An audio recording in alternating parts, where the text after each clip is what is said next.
back and get ready to have the most fun you ever had with an electronic device. Jacob deGrom has thrown thus far this season, 58 pitches at 100-plus miles an hour. Yeah. Okay? He's the best hitter. He's number one. Yeah, right. He's number one. They need his bat more than they need his arm. He's the Shohei Ohtani of the Mets. They need his back. Well, that's the only reason why they need him in there. Well, that's kind of my point.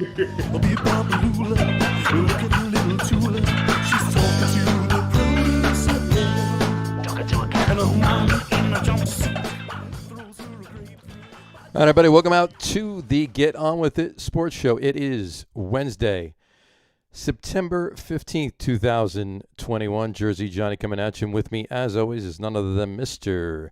Harry Lug Nutz. Say hello, Harry Lug Nutz. Hello, Harry Lug Nutz. How the hell are you? You know, it depends on who you ask.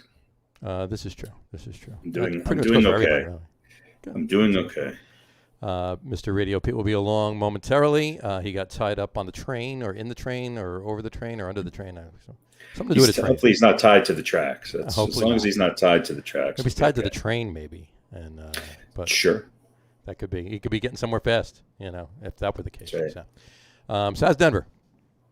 Denver's okay. It's been nice weather the last couple days, and the Nuggets are re-signing players to long-term contracts that I'm not sure they deserve, but it's okay. These days, if you can hang on to a bunch of above-average players that are role players, then maybe something good will come out of it. Maybe the whole city is riding high on the Broncos' big victory over the Division II college football team last Sunday. Yes, Division II. I thought it was Division III. Oh, no. They got promoted last year. I think they moved up a little bit. Yeah. Did they? Okay, fine. Some of them did, not all of them. No. This is true. But in any event, by the way, just before we get into any sports, did you hear this? Burger King just came out the other day. Burger King permanently banned 120 artificial ingredients from their menu.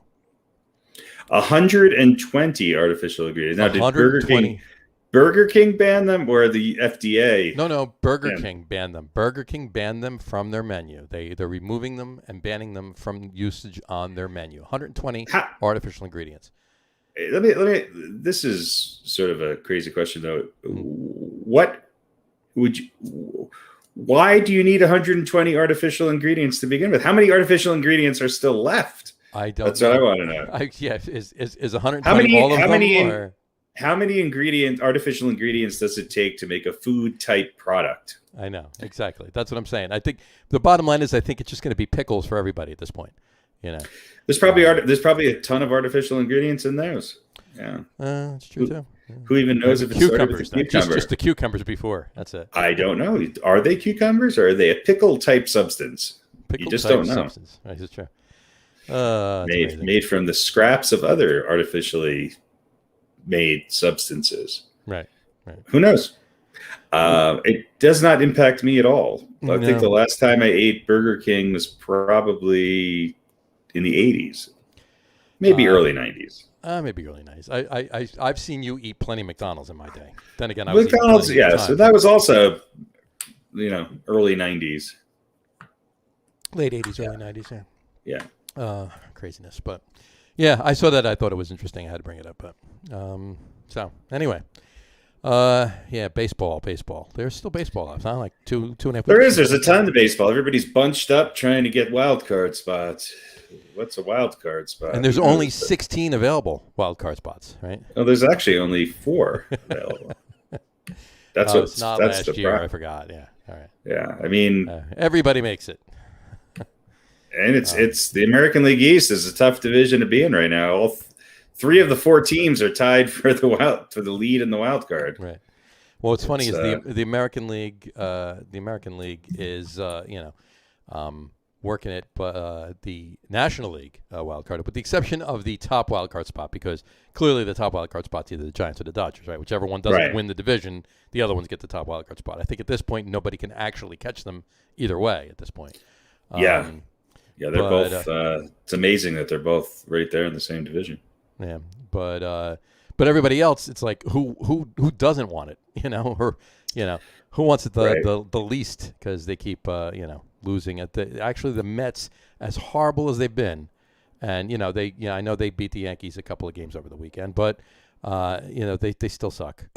But they don't suck particular specific people, but as a team, and I'll get into my rant in a minute. They just as bad as they keep showing each and every night, and we'll get into the last night and Saturday for that matter. They still are in it. They're still only a few games out. So, but anyway, last night specifically, Rojas, he just doesn't know how to manage. He doesn't know what a double switch is. He doesn't know how to handle relief pitchers. He puts them in without even thinking ahead, and they get one inning whether they have to or not. You get a relief pitcher that's pitching a good game, but you put him in, with his spot due up next, and you don't make a double switch. What happens if he throws 3 pitches and he's cruising and gets everybody out? You can put him back in the next inning, but now you can't because you're not going to bat him, right? So, and he did exactly that last night. He had Hembree in there. Through a solid 10th inning, did not double switch. The pitcher spot was up in the bottom of the 10th, and of course they had the bases loaded with 1 out and couldn't scratch a run across and win the game. So he brought Reed in the top of the 11th. He gave him 3 runs. Unbelievable. Yeah, the Mets are a below 500 team. Mets are a below 500 team. And we'll wait for him to reconnect to finish his thought. There we go. He's back. They're below 500 team that what? And we're still waiting. All right. Something is up with Mr. Lug Nutz's connection. So there he's back now. And he stopped again. Harry, if you can hear us, it's probably best if you bail and come back. I got a feeling something's up with that particular link. So try it again. It's happened a couple of times. Anyway, I will vamp till he gets back. As I said, it's just ridiculous. And he brought Reed in the 11th, and then up. There we go. And look at oh my God, there's 2 of you on the screen, and you're both frozen. That's even better. Look at that. I'll bounce the one. This is funny. Actually, I'm going to take a screenshot of that. That's pretty good. There's 2 of you, and you're both frozen. All right. Let me kick this one. Now you're back now. All right. There we go. The Mets are below 500 team. That what? They're only 4 games out of the wild card. I mean, it's pretty amazing. It is. It's just ridiculously amazing that's how the state of affairs is in the National League right now. The thing they did the other night too. Saturday night on whatchamacallit, the Yankee game that the Yankees won on Saturday night. They had Lugo in the 7th inning. Taijuan Walker pitched 6 good innings, with the exception of the 5 runs he gave up in the 2nd. Right, he pitched 6 solid innings. They brought Lugo in the 7th. He pitched 7 pitches in the 7th inning. Okay, 7 pitches. And he didn't do any double switch. He didn't bring Lugo back out in the 8th, which he obviously could have done. He threw 7 friggin' pitches. That's it. And he brought Trevor May in the 8th inning. And what did he do? He gave up 3 runs. It's the same old story day in and day out. Luis Rojas, I'm sure he's a really nice guy. He's got to go. He does not know how to manage a ball club, especially down the stretch. He just does not know how to utilize his bullpen. He does not know how to make switches. It just, it's pointless to continue to talk about. It's just stupid at this point. How about it? I agree. So, but couple positive notes. Javier Baez is tied for first in the league in hits right now. He has 21 hits out of 50 for the month of September. At the moment, he has 21 hits out of 50 at bats. His average is .420. He's got 5 home runs and 10 RBIs, and his OPS is 1.308. Good pickup.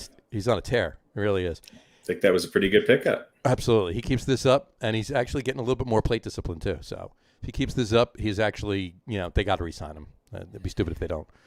I mean, just for his colorful, childish antics too. I mean, it's hopefully that's done. When when guys from different countries argue on the base paths, do they need a translator to come out to trash talk for them? I'm just wondering. Who are you speaking about? Go ahead. Are you speaking about Mr. Lindor and Mr. Stanton? Still cutting in and out. You're cutting in and out. You're back now. This is a pain. So, am I back? You're back. Are you talking about Lindor and Stanton the other night? Yeah, and Baez and everybody else. Yeah, come on. So. Yeah. I actually don't think they were arguing in Spanish though. That's the odd thing. Oh, I don't know. I don't know.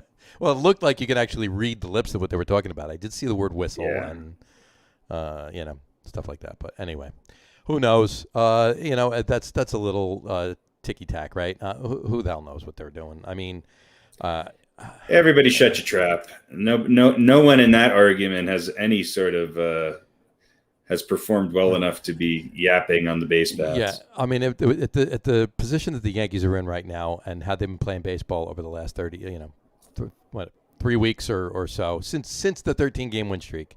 Since they got hot. Yeah, since they got hot, since they've gotten cold at this point, how they've been playing baseball and how the Mets have been playing baseball. Neither one should be talking to each other about stupid stuff like that. Just let it go. Yeah, the only other thing I got just to mention for the Mets is Diaz on the road right now. I don't even want to talk about this guy. On the road this year, his ERA is 7.48. His opponent's average is 3.02, and he has 5 blown saves already, and that's only in the last maybe 3 months, 2.5 months. 5 blown saves. And the bats last Wednesday. This is after our show last week, after the podcast last week, in Miami. They're playing the Marlins, right, the bottom of the division, right. Of course, the whole division is at the bottom of the division, but that's besides the point. Their bats last Wednesday in Miami, they went 4 for 32 with 2 walks and 15 strikeouts. That's it. Ridiculous. So. Yes. Yes. It's, I don't know. Look, I don't think the Yankees are obviously a better team than the Mets. They don't necessarily always show that when they play each other. Yeah.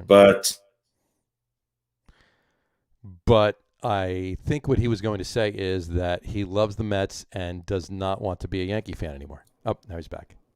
Is that? Oh, then he dropped again. I think he's going to. No, that wasn't what he was going to say. No, the Mets, the Yankees have the ability to play better ball than they've been playing. The Mets actually have the ability to play better ball than they've been playing too. I got to give the edge to the person that has a better. I don't want to say track record, but better smarts, baseball acumen, if you will. And you think Luis Rojas would, with the family he comes from and what he's done so far, but he is not showing it at all in this, at all since he's been the manager, I should say, but certainly not in the last couple months. It's just a shame. But of course, Aaron Boone, has a little bit. He again, baseball family there as well. He has a little bit more on the ball and a little bit more to work with too. It's a shame a lot of the injuries and things that set the Mets back. But like I said, if you're not going to make the right moves and you're not going to make the right, pitching decisions, especially bullpen utilization, it's not going to get you anywhere. It's just ridiculous that, this is going to continue and continue and continue, and nothing's going to happen with it. Something has to happen with it. There should be no reason why, they're losing the games they're losing. They have been in more one-run ball games and lost those one-run ball games than I think any team in history. Let's put it that way. Certainly this year. But it's it is what it is. There's 2.5 weeks left of the season, and barring anything unforeseen, a big change in Atlanta maybe dropping down, and we're referring to the Mets here, obviously. Atlanta may be dropping down, losing a bunch of games, and the Mets actually playing good ball and Rojas making the right decisions and everything coming together, so to speak. They're not even sniffing the playoffs. And to be quite honest with you, even if they get there, with the teams that they're going to have to get through to get anywhere in the playoffs, it's not going to happen. There's no way they're ever going to be able to, do anything, get anywhere in the playoffs. Their best bet is to just play for next year at this point. And I know it's the same old story. Here we go, September. But at least it's, the middle of September we're saying it. It's not the end of July and we're saying it. So, but, unless, Atlanta, Philly's ahead of them by a game in the wild card race. Whatchamacallit. And San Diego and who else? Right now, the first wild card spot right now is owned by the Dodgers or the Giants. The Dodgers right now. The Giants are in first place. So whoever loses the division, so to speak, they're going to be the first wild card, and the second wild card right now goes to, I guess it's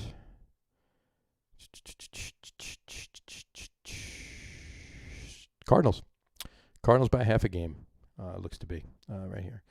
Anyway, moving over to the American League, though. The Yankees are, 8.5 out of the division. They are 8.5 out in the division. They're half a game behind Toronto for second place in the division. And there we go. Just had to check my text there. Mr. Harry Lug Nutz is restarting his computer because he says Chrome sucks, and I do agree. It does. A lot of things suck worse now, computer-wise, than they have in the past. That's certainly for sure. But in any event, back to baseball. Tampa is got a firm lead right now. We got 2.5 weeks to go, and they're 8 games ahead of Toronto, and 8.5 ahead of the Yankees and Boston, for that matter. But yeah, they're. You know what? I don't know what the Yankees. The Yankees have a better chance of making the playoffs than the Mets. That's for sure. But they got a lot of work to do. They're not going to catch Tampa. Unless Tampa just falls apart, they're not catching Tampa. Their best bet is a wild card, and there's a lot of other teams around them. Right now, Toronto owns the first wild card, and the Yankees and Boston right now are tied for the second wild card, but by 1/1000th of a percentage point, Yankees are ahead of Boston, so that doesn't actually get them the nod. But right now they're tied. They're both 8.5 games back of Tampa. But as Harry Lug Nutz was saying, 4 of the 5 teams in the AL East are in command of, their destiny to some extent, obviously. Both the Yankees and the Red Sox are not both making it. They are, one of them will, obviously. If it comes down to a tie, there we go. And we have RadioPete is now here. How are you, RadioPete? How are you? What the hell? What the hell? Just to catch you up, I've been vamping about baseball for several minutes. Harry Lug Nutz had to restart his computer. I just got updated. Because his Chrome updated, and he had to. It was very glitchy. Every time he started talking, he said about 3 words, and then he froze, and then came back and finished the last word of the sentence. So it was kind of interesting, actually, if you put it all together. I might have left it that way. It was pretty good, actually. But in any event, he restarted. I talk too much. Right. But he restarted, and he'll be with us presently. It's funny too. This is the same podcast, and I started with him, and we were waiting for you, and now I'm with you, and we're waiting for him. So all in one show. That's why you're the host. I try. We're all co-hosts. We're just peripheral flies buzzing around. Not at all. 73. Nice. Is it his birthday or something? No. I just felt like wearing Klecko today. Oh, all right, cool. So, but there you go. Did you headbutt a truck? I did. And you thought, I got to wear a Klecko jersey now that I've headbutted a truck today. Exactly. Are you back? Harry, how's your Chrome? And he's frozen again. Oh, man. I don't know what to say. Oh, there you go. Now you're back now. I don't think he tried. Well, what I would do if I were you, I know you could hear us. What I would do is I would just keep talking, and we'll just have you. There we go. Right there. There you're back. You're back more than you're not. It's better than it was, but I don't know what's causing it. Is it your Wi-Fi? I don't think so. You got to upgrade that Pentium 3, bud. He's got an iMac. I got a Mac and Chrome. They don't like each other. Yeah, no, Mac doesn't like stuff Yeah, that well, they that's didn't it. create. I'm on Chrome on my iMac as well, and you've obviously both vamped when I dropped out, so you know how that goes. So. Well, I'm on Windows, and I never have any problem. Yeah, until your computer crashed. Exactly. All right. Pete. I don't know what. That was pretty good, wasn't it? That was really good, actually.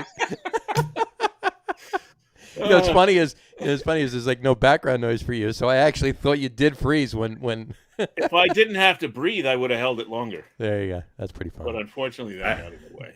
I don't know why I keep. Reason. Well, what's good is it's better than it was before. So hopefully it works itself out, and I've seen that happen before. So just to catch you both up, I got us pretty much through the National League, and I was just talking about we were just talking about the multiple Johns we're talking multiple about. Johns right now. Me and Joe Klecko. We're talking about the American League. How the American League East. I think it was where you were going, Harry, before. How the American League East is 4 teams pretty much in control of their destiny, playoff wise, coming out of the American League East. Obviously, 3 will only make it, or 3 could only make it, I should say. But yeah, I don't think there's anybody. I mean, unless Seattle goes on a tear. Oakland seems to be sliding. I think it's going to be, the White Sox, the Rays, and the Astros, and then two additional teams from the American League East. Mm-hmm. Being a Yankees fan right now, if I had to bet money, I would go with Boston and Toronto, although they have issues with their consistency as well. But the Yankees just can't. Yankees had an opportunity to win against teams they should have won against. Right. And they didn't. And Aaron Boone continues to, in the height of a pennant race, experiment with different fielders who can't catch the ball in different positions every night. Right. Tonight we have Gio Urshela at shortstop and Gleyber Torres at second base. So the entire middle of the infield, which went from Velasquez and LeMahieu, is now 2 guys who can't seem to catch the ball. Right. But I was going to bring that up, that Gleyber finally moved back to second base, but it's going to take him a little time to actually get used to playing second base again. When was the last time he played second base? When was the last time he caught the ball there? Right. This is true too. He committed his 19th error of the season last night. If he's hitting 365 with 80 home runs and 140 RBIs, then the errors don't bother me. But he's not. And the Yankees defensively have 3 guys that they need to make decisions on. Right. And Urshela has been in the past a really good defensive third baseman. I mean, it's why he would come in the game for Andahar back a couple of years ago. But he doesn't seem to be able to. I'm not sure he's a shortstop. So we'll see. I think those 2 guys and Sanchez are the biggest question marks on the Yankees, not only for this year and if they're going to have any success in the playoffs or even make the playoffs, but my gut decision on all 3 of them is that they still have some value out there, especially Urshela and Torres. Why don't you just stick with Velasquez and shop and try to get a catcher in the offseason? Move LeMahieu back to second, and it just seems like on top of all their problems with who's going to play first base and who's going to DH, so we can actually get some bats in our lineup. This constant rotation of infield positions, it doesn't help anybody right now. No. It makes the entire defensively. When the Yankees were on their win streak and they had some injuries, defensively they looked like a really good defensive team. Yeah. Now they have 2 on any given day. They have 2 outfielders who on any other team would not be playing the outfield, and guys playing positions they've never played before in the infield. And poor DJ LeMahieu doesn't know where he's going to be at any inning, let alone I mean, he needs to come out with two gloves at all times. He has to pitch tomorrow night too. He's starting on the mound. Look, yeah, it's the injuries and I mean, I'm okay with the Britton injury. I hope I don't wish ill on him, but he was not performing at all, and I don't know what it. Chapman is Aroldis Chapman. What pitch did Aroldis Chapman build his career on? The home run pitch. Yeah. Well, that too in the postseason in October. Depends on how you want to look at it, right? Well, the fastball, and he can't Sure. throw a fastball anymore. So why are you bringing him in a closer role? It's like he's experimenting. How do I throw a slider? I don't know. I'll just do it with the bases loaded and 2 outs in the ninth and see if I can get through this. And see what happens. Yeah. I just don't understand it at all. Let me ask you this: Is Booney, and I call him Booney. We know each other well enough. Right. Is Booney at a point now where he's like, I'm gone after this, unless we win the series. And even if we do, maybe I'm gone. So I'm throwing everything, spaghetti, sauce, everything, buttered bread at the wall, and maybe something sticks. Although I would argue against that because he doesn't do anything even 2 days in a row, let alone a number of days in a row. So how do you know what actually works? I'm not sure he's gone. Look, the Yankees are on pace to win between 90 and 91 games right now. Yeah, but that doesn't mean anything. Well, I understand that. World Series, your bust. Is it? For them. It hasn't been with Boone. Well, when was the last time Aaron Boone won a World Series? When was the last time Aaron Boone went to the World Series? I don't know, 2002. No, it's been. Aaron Boone went to the World Series was 2000. Oh, 2000. Yeah, 2000. Well, or he's on to 01. No, they won't. As a coach. As a coach, as a coach. Well, never, right? Yeah. So it's it's so all right. So if that's the case, let's assume that's the case. Right. What is the plan from the ownership? I don't know. Are we going to dismantle in the offseason? They much like Gary Sanchez, their pride gets in the way of getting rid of Cashman or Boone. Right. Is that what it is? Because they don't seem to have a strategy. No. It's not the old Papa George, I'm going to go out and buy the world. And sometimes it works and sometimes it doesn't, right? And I'm going to hire Billy and fire Billy, and sometimes it's going to work and sometimes it's not. It's not that, obviously, which obviously wouldn't work in today's market. But I don't know what are their goals for next season? Or the 2 seasons after that. Do they even think in those terms? I really just don't understand. I don't get it. I don't. What are they trying? What are they trying to do?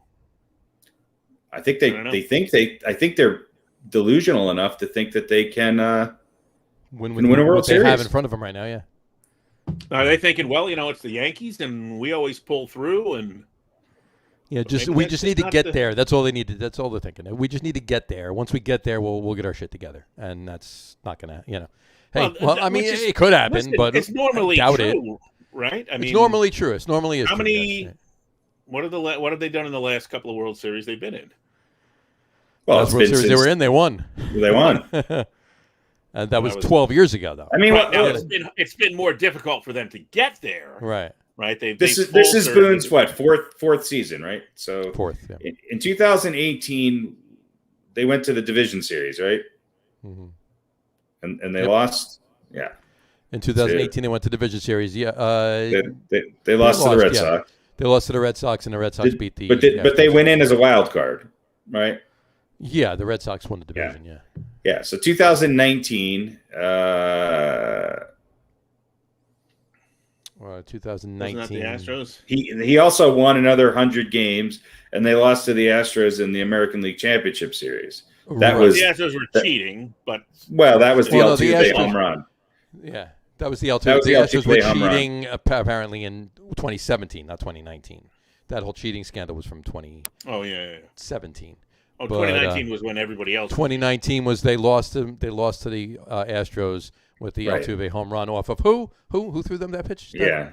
My favorite reliever. And then last year they lost to the Rays in the division series. Right. So I mean, last year was a little bit of an oddity, but this year is closer to their performance last year, where But I mean, he won 100 games in his first 2 seasons, but they haven't. So the Yankees obviously, I think, still think that they are in. They're good enough. They're good enough. I don't think they are compared to who they have even in their own division. The numbers back. They're probably the 5th best team in the American League. Maybe. Maybe you know what? Maybe the Steinbrenner boys want to get away from World Series or bust. Yeah. No, they don't. I mean, I don't know. I don't want to know. Otherwise, it hasn't been not World Series or bust in. Is it the Yankees or is it the culture of baseball? Do they still have the cachet? Why did Max Scherzer go to the Dodgers? Right. I mean, does Brian Cashman not know that Max Scherzer is going to be available and do whatever he can to try to get him?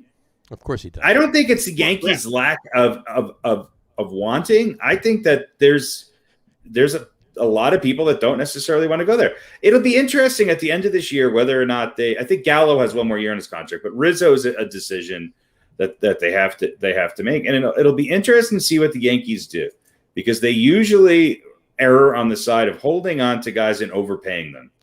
Right. I hope they don't do that this year. They can't afford to do that very much anymore, and they need pitching, and I don't know why they've had so many injuries this year. I mean, can you blame it on the offseason? You can blame it on the offseason. Can you blame it on last year only having a 60-game schedule and having all that time off prior to it? I'm sure some of it has something to do with that. It had to take some form of a toll. If it took that much of a toll or not is a different question, but it had to do something, right? It wasn't normal. It was an abnormal 2 years. Yeah, it's a good question. Is it the lack of play that maybe guys get a little bit out of tune? Yeah. Or is that full season of play every year in regular times what kind of keeps them right? Because they really don't have a whole lot of time off, right? It's a couple of months, and then it's February, and it's back to and most of them work out in the off season too. I mean, they're not playing ball by any means unless some of the players going down to the Caribbean to play. Right, but they're active and they're staying in shape, and maybe that's I don't know without the game situation. Other than whatever position LeMahieu's going to play, and Aaron Judge, who the Yankees are going to do everything they possibly can to re-sign to a massive contract. Right. And look, he's having a bounce back year. My gut tells me that this will come back to backfire on the Yankees. I love Aaron Judge. I think he's a great, great player. I just don't think Aaron Judge is the kind of guy that you give a contract above and beyond what you gave to Giancarlo Stanton, right? Which was a big mistake. I mean, Stanton's the albatross around them, even though he's kind of having a better year than he has. We'll see where if the Yankees make the postseason, what he does there. But they have so many question marks.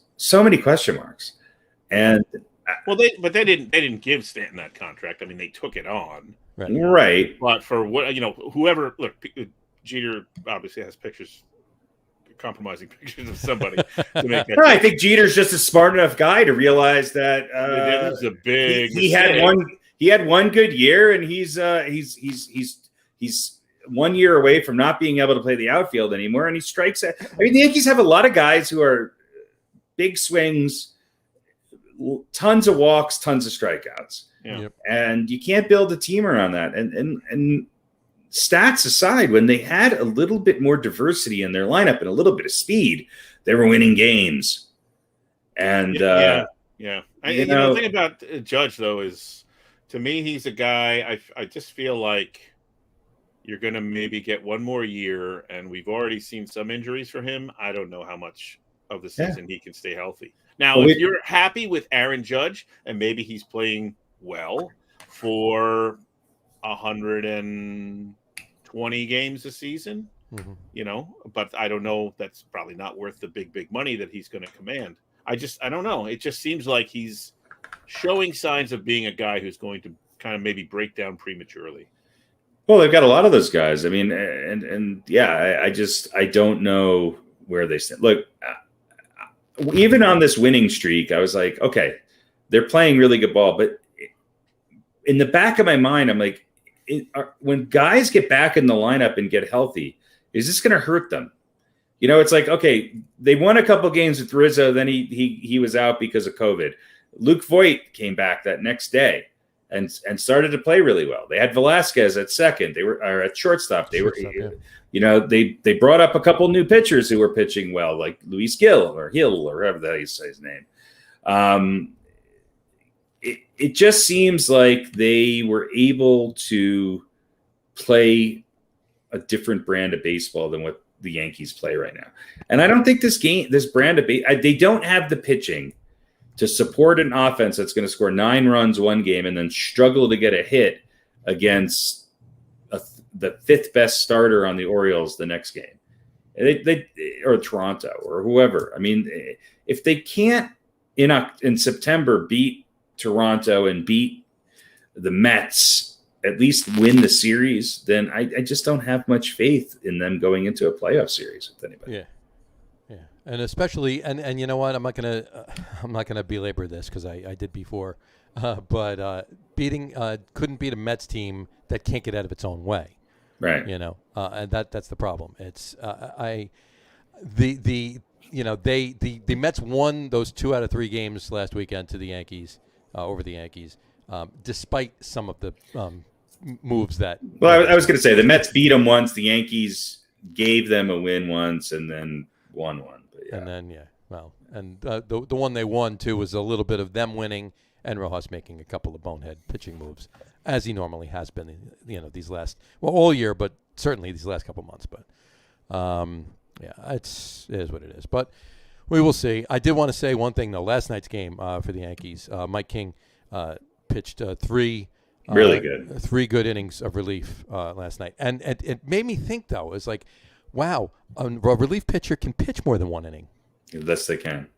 I guess. As a Mets fan, I wasn't aware of that. King and Chad Green are the only ones who can do that for the Yankees, though, for some reason. No, Chad Green he's going to have to be taken out to a pasture and shot at the end of the season. I think he's pitched more innings than Garrett Cole has at this point. Yeah. I mean, maybe it's just my perception of it because I just feel like at any given time, he is the equivalent to looking into the Yankees bullpen as Dave Grohl is to any sort of cultural experience right now. Like, right. If you turn on anything, Dave Grohl is there. If you watch a Yankees broadcast, Chad Green, he just naturally gets up every inning and starts throwing. It's just in case and keep yourself warm. This is what worries me. And I understand Cole's coming off the hamstring industry, but it took him 108 pitches to get through 5 innings against the Orioles. Mm-hmm. Yeah. They're not making me feel better. No, they're not. No. And okay, let's say the Yankees do make it to a playoff. Who's their number 2 starter at this point? Jordan Montgomery? Jordan Montgomery would be their number 2 starter, sure. Who's their number 3 starter? Corey Kluber? Chad Green. I mean, this is my concern. Number 3 starter's a bullpen day. Starter's a bullpen day. I mean, they're just, it's. Or DJ LeMahieu. Why the hell not? Yeah. But I mean, I don't know how that guy keeps straight where he goes every night. I mean, it's just, look, this is a weird team. It's a weird team. It's like back in that cartoon, from Bugs Bunny first base, Bugs Bunny second base, Bugs Bunny third base. And it's just like I'm looking up how many games has he actually played at second base? Not as many as a second baseman should be playing at second base. Well, the beginning of the year he played almost exclusively at first. Then the Yankees went out and got a first baseman at the trade deadline and another first baseman who came back. At the very beginning of the year, he didn't play first. He played second because Jay Bruce played first. That was the first week. First week, yeah. Hey, listen, you got a good week out of Jay Bruce. That's more than a lot of other one good week out of Jay Bruce. It's more than the Mets got out of him in 3 years. That's right. Yeah, he got a whole solid week. I mean, look, Nick Cortez tonight has already pitched 4 innings. He's got 8 strikeouts already. So, I mean, I don't want to jinx him, but I just, yes, it's the Orioles. Does it make me feel better? They should be up 7-0 on the Orioles by now. What did Toronto beat Baltimore by the other day? What, 22-7? That's what this is what concerns me, is that they are struggling to beat the Orioles. Now, I understand the Orioles are a professional baseball team, but this is not, the Yankees are not a championship team. No. So according to the stats page, 55 games at first, 83 at second, 27 at third base for DJ LeMahieu. 27 games at third base already for DJ LeMahieu. I mean, so he's got more between first and third combined than he has at second. Well, sure. Yeah. Right. Yeah. By the way, yeah, top of the you said top of the fifth, Yankees are winning 2-0 over the Orioles. Top of the fourth, the Cardinals are beating the Mets 6-2. Yeah, and the minute I complain about anybody, they hit a home run. Like Urshela hit a home run tonight. So it's just Urshela I don't know about, but I could tell you, my gut tells me that Gleyber Torres, Gary Sanchez, package them up, go get somebody. I mean, but who's taking Sanchez's contract though? Neither of them have big, huge contracts. I thought he had, didn't he? Well, no, he retooled his contract. That's right. Yeah. They're both. I mean, the only contract the Yankees have that's completely unmanageable is Stan's. Yeah. So, well, anyway. Well, we will see. We have about 2.5 weeks left of the season. We'll see how it shakes out. We'll have another couple of shows prior to well, you know what? As we close in on the second show, we might hit the playoffs and not have to talk about the Yankees or the Mets. We might not have to anymore. Exactly. This is true. We might not have to talk about the Yankees or the Mets until That's sad. Hot Stove. So, it is sad, but it's a sad reality. It is true. All right. I did want to bring this up really quick. They did on Saturday night at the Mets-Yankees game at Citi Field. They did, do a memorial for 9/11, 20 years. I saw that.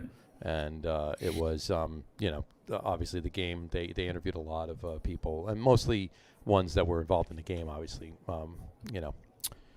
Mike Piazza. They interviewed John Smoltz and Chipper Jones too, because obviously they played. It was Atlanta that they played in that game. But it made me think. I just couldn't believe it was 20 years. 20 years. And I was thinking like, what was I doing? Well, I was working in the city that day until it happened. I actually came home. I got out of the city probably about an hour before it happened, and couldn't get back to work all week. Yeah. And, somebody had filled in for you. Somebody had to fill in for me at work. That was me. That was you. Walking through the smoky streets. Oh my God, it must have been a. You could smell it even then. Yeah. No, actually, I did. I think I went back on Friday night, and I was able to get in, and I could still smell it on Friday. 4 days later. But it's one thing I noticed, and I could be wrong about this. It could just be me. I noticed a lot of social media, friends of mine, people posting stuff on Friday. Yeah. Usually on the 11th. Right. Every year, people post the pictures of the towers and the firefighters, and there's a shot of the Brooklyn Bridge and the fire truck going over it, and this and that. Right. All that stuff was coming out on Friday. I noticed. I don't know if I was more sensitive to it, but you want to know why? Why? Yeah, because to me, people do all their social media while they're at work.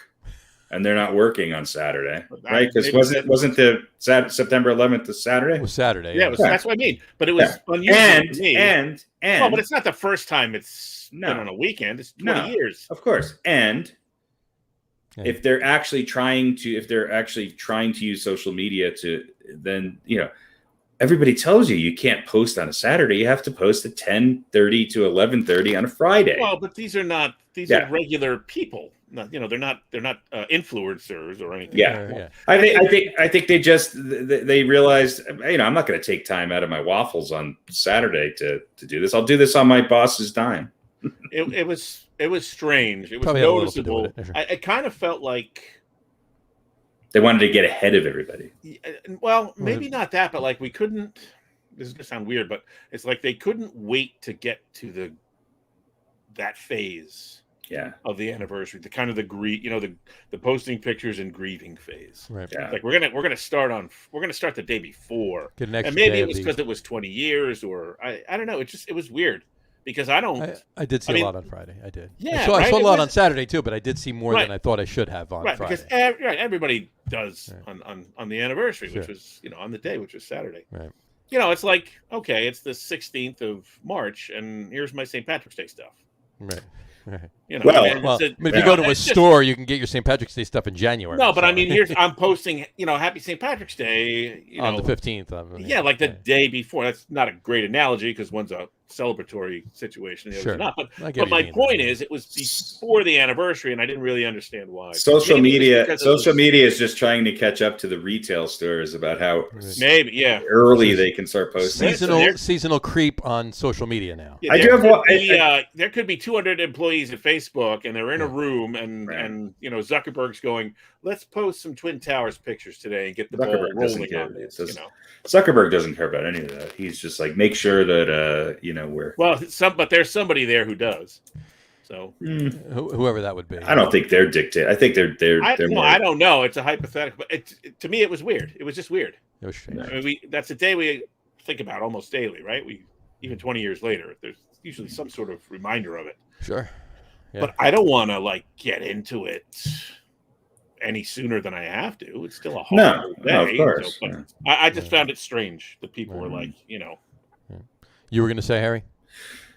One thing that I do remember, which I sort of came up when I was watching the Broncos and Giants this past Sunday, is I was actually sitting on a plane when the first tower was hit. My flight was delayed or canceled that morning. I was supposed to go to LA from Denver, and my flight was canceled. So I was not in the air when all the air traffic craziness went on. I was actually sitting on a plane, and we had the Nextel, radios that were part of the Blackberries or whatever back then. Right. Somebody that I worked with actually got me on the two-way radio from my office and said, "Hey, have you? I don't know where you're at, but the first tower of the World Trade Center was hit." And anyway, I knew this was not going to be good, and this was before you had instant notifications and everything on your phone. But Sure. I was sitting next to a professor from CU Boulder, and I said, and I fortunately just had a carry-on. I was like, "Hey, grab your stuff and come with me." And I walked off the plane, and I said, I kept walking towards the exit to get to a bus to get out of there, because I said, we're not going anywhere, and we should get the hell out of here right now. I explained to him what I knew, and I had taken the bus from a park and ride, so I walked my way all the way over to the bus, got on the bus, and as the bus is heading out of the airport, going outward bound, I just see all of these, cops and military vehicles and everything else heading towards the airport. So, that's my memory of it all. And then obviously trying to locate my family, and we all had people that were down there. Fortunately, some of them called in sick that day. Some had moved their office from the World Trade Center literally a week or so earlier. My uncle was working in Lower Manhattan and had to deal with the trek that everybody else didn't get home until probably 2:00 at night that day. But sports wise, interesting fact is that the Giants, the last football game before 9/11 was a Monday night game. The Giants and Broncos. Yep. I was at that game. Yep.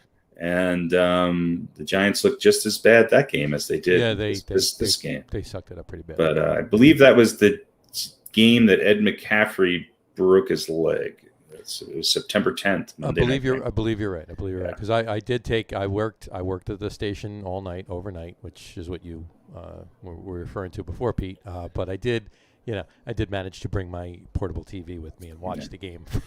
So 20 years later, the Giants Broncos on what was the September 11th eve. They finished that game merely hours before the attack happened. Yeah. And here we are again. But it's I mean, look, we all have. You were saying that you can't believe it's 20 years. I mean, part of me can't believe it's 20 years, and part of me can't believe it's not 50 years. You know, it just right. It just depends on how you look at it. Time is sort of one of those weird caveats that you never really quite know how you feel about it. But yeah, I mean, it's insane that it's the 20-year anniversary, and you know, knock on wood, we have not had to endure something similar since, and I hope that continues. I absolutely hope that. Here to that. I hope that continues, and we never have to endure anything like that ever again. So, now I have a question for you, Harry. Yes. Did you have the little Nextel? Yeah, it was part. Man. It wasn't the big radios. It was the flip up BlackBerry. It was like a walkie-talkie with a button that you could use to talk. Do it. Yeah. And in the construction industry, that was like how you just constantly got texted, but it was just somebody kind of trying to get your attention at all times. Yeah, it was just one of the most annoying sounds in the world. But it came in handy. I'm just thinking you're on a plane and the news comes over, and I can imagine like 30 people on the plane with the Nextel. It was just me. I mean, you had the advanced, because that was kind of still sort of advanced technology. Yeah, and I mean, I had it because that's how we communicated from to the job site and everything else. But I would have been in the air, and I would have been grounded probably in Vegas or somewhere like that, because I had other people that were flying out of the Springs who were going heading to California for the same business trip, and they didn't get back for a few days. Right. So, but yeah, it's you couldn't contact anybody. You didn't know where anybody was. It wasn't until much later that evening that I sort of located everybody. But I mean, my sister watched it out her kitchen window. I mean, she saw the whole thing from her apartment in Jersey City. So it's it's a day that seems surreal. And the one thing that I do remember about it, and I wasn't obviously in New York on that day, but looking at the pictures of the footage of that day, and in Denver as well, the weather was just almost perfect. It was gorgeous. You know, I remember, and I think the whole country was like that day. Yeah, it was just one of those days where, and I remember coming out of the tunnel, leaving work. Like I said, I got out of the city maybe even a little less than an hour before, and I remember coming out of the tunnel and going up the helix around the Lincoln Tunnel and looking over and seeing, it was just beautiful blue sky, bright and sunny, and seeing the towers from the helix, looking across to Manhattan and the whole skyline, not just the towers, but and then coming around. And by the time I got home, a half an hour later, as I'm walking in, my father was calling, and I was getting told to put on the TV. But yeah, it was an absolute beautiful day. In fact, I actually know somebody that worked on, I believe, in the 70s on the North Tower. Probably the 70s in the North Tower, 70s or 80s, and floor wise. And actually, he was an attorney, and he decided, because it was such a beautiful day, he called in to work and went golfing instead. Yeah. Well, there's millions of those stories, and there's some that are incredibly sad and some that are incredibly fortuitous, and it's certainly a day to be remembered. I think it's also just one of those days that I think it's hard to put into words.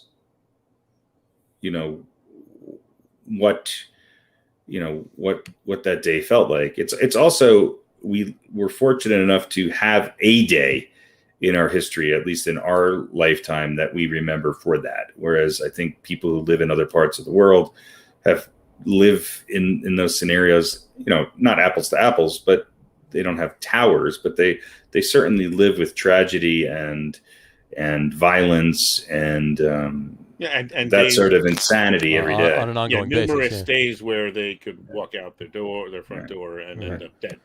So it's perspective is definitely needed, but it's it's always going to be that thing. We're always going to take it and make it something that's more of a rah-rah, let's go America kind of thing, then that's just what we do, especially when it's built around sporting events and everything else. But there's many stories from many people regarding that. I think it's, for the generation maybe or two before us, it was, where were you when, John Kennedy was shot? I think there's that, along with 9/11, are really, for people that are living right now, those are the things that we remember. I mean, I don't think there's very few people who remember, or are still alive, that remember Pearl Harbor, but those are kind of the moments that we share. And in some strange way, it's interesting that at least there is something good that comes out of that, in that I think it brings perspective to some of the differences we have, and at least we can at least contemplate the realities of that, as without trying to turn it into something that it shouldn't be. Agreed. Yeah. Well, there was an awful lot of I don't miss September 11th, but I sure miss September 12th. Yeah, there's a lot of that going on. And listen, unfortunately, right. I know what you mean by that too. Right? No, we understand. We came together. Yeah. But I mean, look, this is going to be, I think, and this is the cynic in me, it's going to be it's going to take maybe longer than most, but when you talk about Kennedy being shot in Pearl Harbor, it's going to be relegated to a historical fact. Right. Eventually, right? Because Pearl Harbor was the worst thing that happened ever when it happened, and it was memorialized, remembered. Now you have people who barely know what it is. Well, it also depends on, because you're talking about us, right? We were. I mean, you and I were basically there, and not there, but you know what I'm saying. We were, working in the city. We were, seeing it, and we were all there really when it happened. But right, and there were people that were there. We're always going to remember it. Right, like but I'm saying, when our generations have passed. Right, that's my point. Right, yeah. When we get 70 years away from this, right, it's going to be just like Pearl Harbor did. Right. And, or the day that Kennedy was shot, or the day maybe Martin Luther King was shot. Right. My youngest son is going to be 21 years old next month. He was 11 months old when just a day short of 11 months old when it happened. Right. He doesn't remember any of it. Yeah. Yeah. And look, I'm not chastising anyone or anything like that. It's just kind of what happens. You get he knows about it. Obviously, he even learned about it in school, but he doesn't know it like we know. Is my point. Right. Yeah. So, but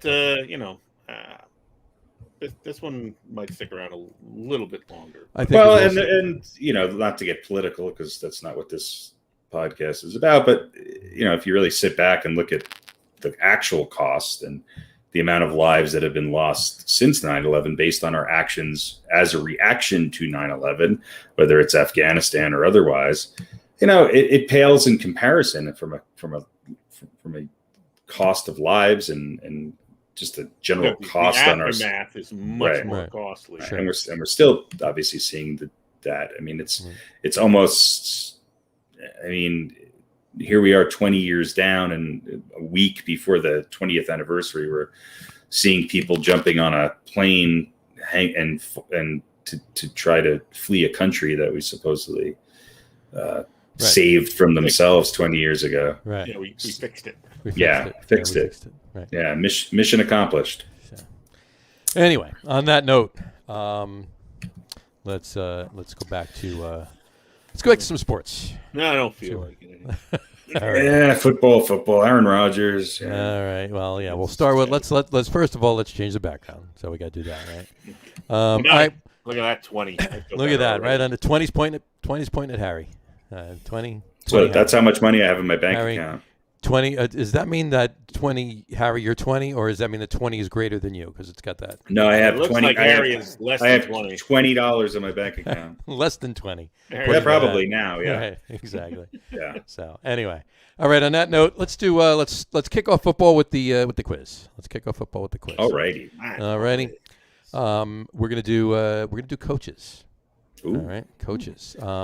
Which 3 coaches? Special teams. Which special teams coach would you Just keep? all special teams coaches Right. from the early 1970s. That's what this is about. All right.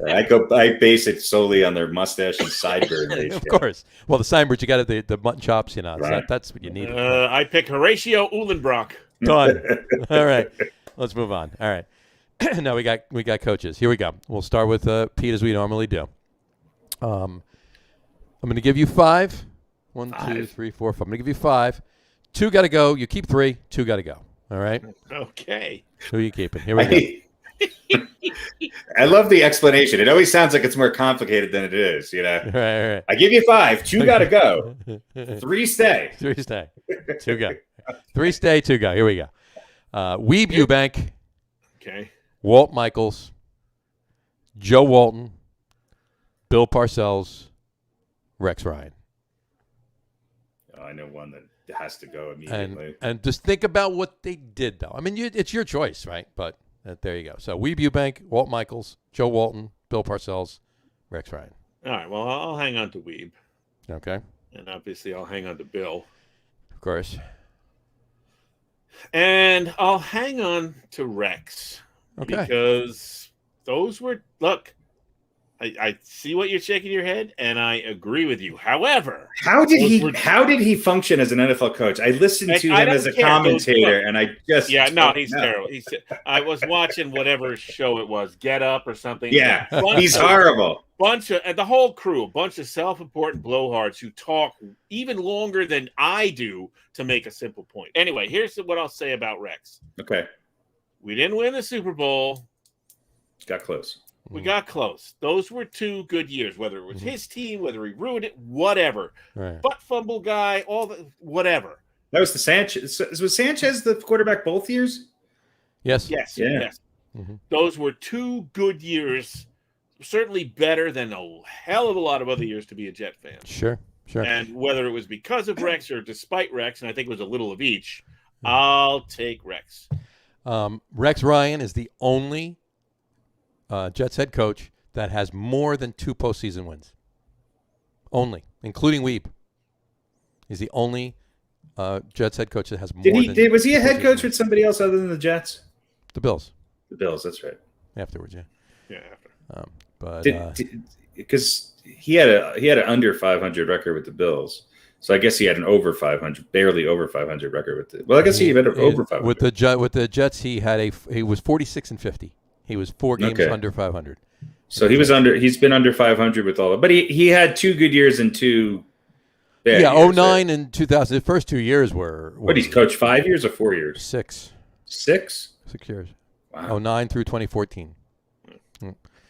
We had something to celebrate those 2 years. So. There you go. All right. Harry, you want to weigh in really quick? Yeah, who would you keep? Who would you keep? Oh, right on that. Oh, look at that. He was going so good the whole entire night. All right, let's see. He's back. He's back. Well, who was the coach of the I mean, you got to keep Parcells. Other than that, I don't know. Sam. Well, who statistically was better, Michaels or Walton? Between Walt Michaels was 39 and 47, and Joe Walton was 53 and 57. So incrementally, Joe Walton was better than Walt Michaels. So I'd get rid of both of them. I'll give you Rex. I'll but look, if it was today, I'm not bringing Rex. I'm not even hiring Rex Ryan to cater a wedding for me, let alone coach a football team. All right. Quick aside, almost a second quiz. I'm going to throw it in there just really quick. We won't belabor this, but I'm going to give you 4 names really quick. 2, you keep 2, and 2 got to go. Just you only keep 2 of these. Herm Edwards, Eric Mangini, Pete Carroll, or Lou Holtz. Pete Carroll and Pete. You keep who I keep. Who do you keep? Well, say him again. Herm Edwards, Eric Mangini, Pete Carroll, and Lou Holtz. Pete Carroll and Herm Edwards. Yeah, I agree. All right. By the way, Weeb Eubank, his name is so great it sounds like a character from Star Wars. Weeb Eubank. He's the only coach to win a championship with two different teams. Not a Super Bowl, a championship Right. with two different teams. Weeb Eubank coached the. And didn't he Colts in the go 50s. on? Didn't he go on to host the Match Game PM or something like that? Or is that another Eubank? That was his brother. Who was that guy? We I forget something Eubank. Yeah, was it? Bob Eubank. Bob Eubank. Eubanks, actually, I believe. Bob it was Eubanks. plural. Bob Eubanks. Yeah, Bob Yeah, Eubanks. he So was, it's a match game, I think. Match. Yeah, something Yeah. like that. Bob Eubanks. So there you go. All right, Harry, your quiz. Here we go. All I'll right. give you 5. Keep 3. Get rid of 2. Here we go. Steve Owen, Jim Lee Howell, Bill Parcells, Jim Fossil, Tom Coughlin. I got to keep 2. You got to keep 3. You got to get rid of 2. Steve Owen, Jim Lee Howell, Bill Parcells, Jim Fossil. When did Steve Owen? Steve Owen was 1930 to 1953 or 54 or something like that. And who was the second one? He won, what, Jim Lee 9 Howell was after that. Steve Owen won. championships during his tenure. Steve Owen won 2 championships. Jim Lee Howell won 1956 championship. Steve Owen, Parcells, and Coughlin. And Coughlin. Gotcha. You're keeping Steve Owen, Parcells, and Coughlin. You're getting rid of Jim Lee Howell. Sure. And I'm getting rid of Mr. Howell. Mr. Howell. You're getting rid of the Jims. Anyway, you want to weigh in there? I guess I don't know, what did Jim Fossil ever do besides Took him to the Super Bowl. Coach of the year in '97. I think Fossil for me falls into the Rex Ryan category of had a good team, was an okay coach, sort of the right guy at the right time. I think Fossil was a little bit ahead of his time when it came to some offensive strategy, but it didn't end well. Yeah, Right. no, well, when he left, they had to change the culture, right? That's why they brought in. Well, they brought in Coughlin. Yeah, I'd probably keep that list. I mean, agree. Coughlin and Parcells, as far as modern day, Right. since the talkies, It's the talkies, right? those. I mean, that's a no-brainer. But And Steve Owen was Steve Owen was coach from 1931 to 1953. He had a 150. He's the winningest coach in Giants history. He's 153 and 100 record. But obviously he coached for 24 years. So Yeah. the other reason I say that is because I still feel Jim Fossil isn't a head coach. I feel like he is a coordinator. Right. And I could be wrong with that. Maybe I'm being a little hard on him, but I don't. Those other 3 have certainly. Sure, I got you. Jim Lee Howell was short though. Jim Lee Howell, won the championship in 1956, but he was only head coach for 5-6 seasons. Yeah. It's 54 to 60. That's it. So, Jim Fossil's not even coaching in the NFL anymore. Jim Fossil passed away earlier this year. That's right. But before that, he was coaching the Las Vegas Locomotives. He was. Yeah. He was. I did not realize that he passed away this year. I'm sorry, Jim Fossil, I didn't know that either. but I still would not put you on my But list. sorry. But You know, out of the 5, the only you will get a special in memoriam. Yeah, he passed away. He passed away June 7th this year in Las Vegas. And he was the coach. He was the coach of the Giants on 9/11. He was the coach of the Giants. They on were 9/11, actually, I think, in flight. I think the Giants were actually in flight that morning from Denver.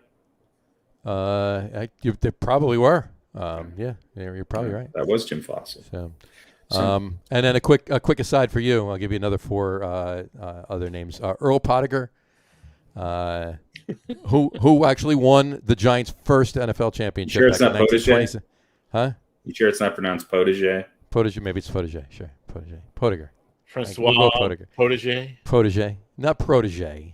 Pottinger. Pottinger. Was that like what was the baseball one we were talking about? What the hell was his name? Yeah, Leaky Sieve. I forget. No, I know you're talking about. Yeah. Yeah, I can't remember what his name was. All right. Earl, Allie Sherman, Ray Perkins, Dan Reeves. You got to get rid of 2. You got to get rid of 2. Mm-hmm. Who was the first one? Protege? Earl, Protege. Protege. Earl Protege. Protege. Allie Sherman, Ray Perkins, and Dan Reeves. And we'll go with you first, Pete, since he locked up for a second again. Yeah, there he's back. He's back. Sherman and Reeves. Sherman and Reeves, I agree. Sherman and Reeves. You agree. Sherman and Reeves. Yeah, no Frenchies. No, Frenchies. Sorry, Pottinger. Yeah, there you go. You're keeping Sherman and Reeves, or you're getting rid of Sherman and Reeves? No, keeping them. I'll wait for... Well, I'm keeping them. Harry might want to... I'm keeping them. You're keeping. Right. So I might be leaving this podcast in a second because of my connection, but yes. Gotcha. Okay, cool. So you're getting rid of Perkins and Pottinger. I'm getting rid of Perkins and IHOP. All right. We're done. There you go. Keeping All Belkins. Right. All right. 14 games this past Sunday. 12 teams in those 14 games, so 28 teams. 12 teams started with a new quarterback for the first time this weekend. 12, I can only dream. 12 new quarterbacks started this past Sunday out of 14 games. So in all, yeah. And a couple of them, I don't think they were all 12 of 14 games. I think there were a couple of games that actually had 2 rookie quarterbacks starting. But in any event, another starting or played. Are you counting Justin Fields in that? He didn't start, but he starting. Played. Well, okay. the report I got was starting, so that didn't include Justin Fields, and obviously didn't include Trey Lance either, because Garoppolo started that game. But guess it wasn't entirely Dalton time, was it? I'm assuming not. Well, some trick plays. A little bit, a little here. Situational. Right, exactly. But the Browns lost, obviously, and they were winning. I mean, they were handling the Chiefs, and until they weren't.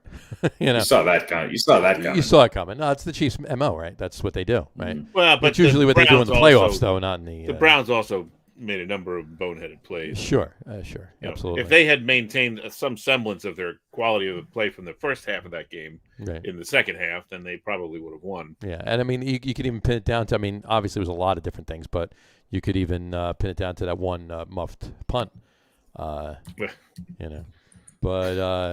in any event, it was a cavalcade of mistakes. On that note, since the Browns rejoined the league, and as an expansion team, but took back their history from the Ravens in '99, on opening day since 1999, the Browns have gone 1-21-1. Mm-hmm. They've won one game on opening day and tied once. Every other opening day, 21 years, they lost on opening day. So they should always hope to be scheduled against a powerhouse team. Right, yeah. Right. And then they'll be like, it was opening day. We always lose on opening day. Yeah, so, we lose on opening day. You just throw that in there now. So we got to play them at some point. Let's do it on opening day. Right. Exactly. I think that's a pretty sound strategy. You don't want to lose to, Jacksonville on opening day. Why would you want to do that? Right? You want to do that? Lose to the Chiefs. Exactly. Let's talk about the Giants. What's the biggest? Well, we're going to do the Giants and Jets, and then we'll talk about the biggest story in the rest of the league, right? Yeah, we'll talk about figure that. Out what that is. I think know. I know what that is. I think we all know that. Yeah, I think we all know what that is.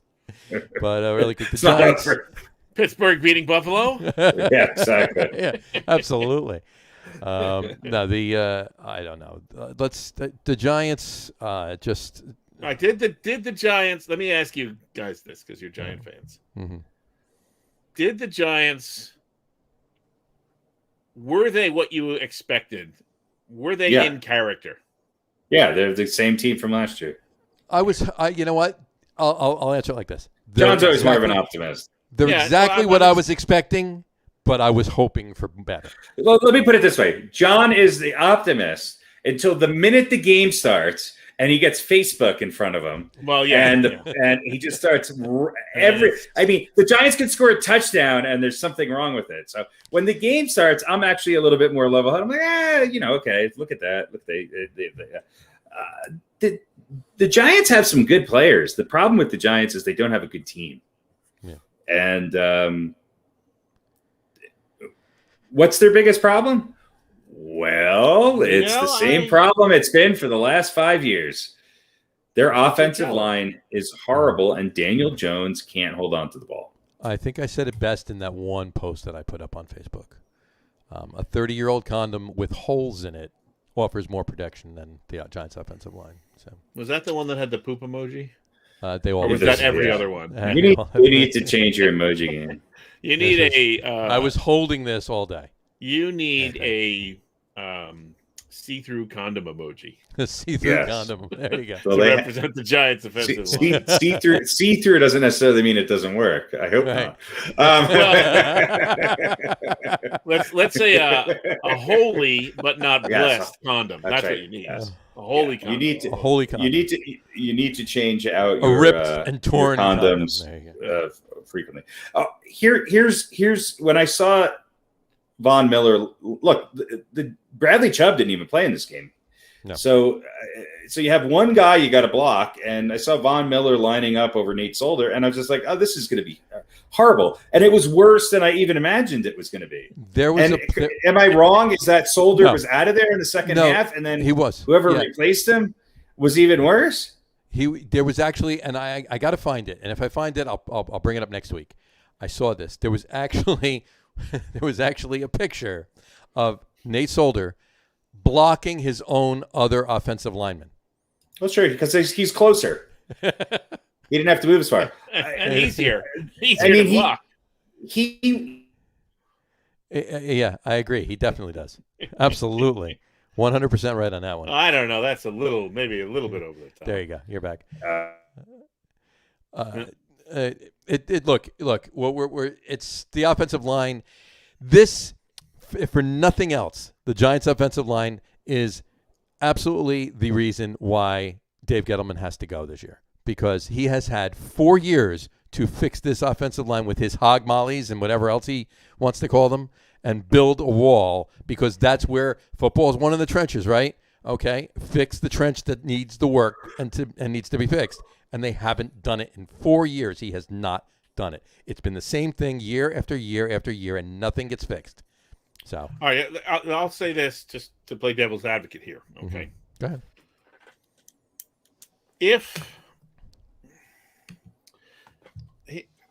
I think the Giants are in a situation where,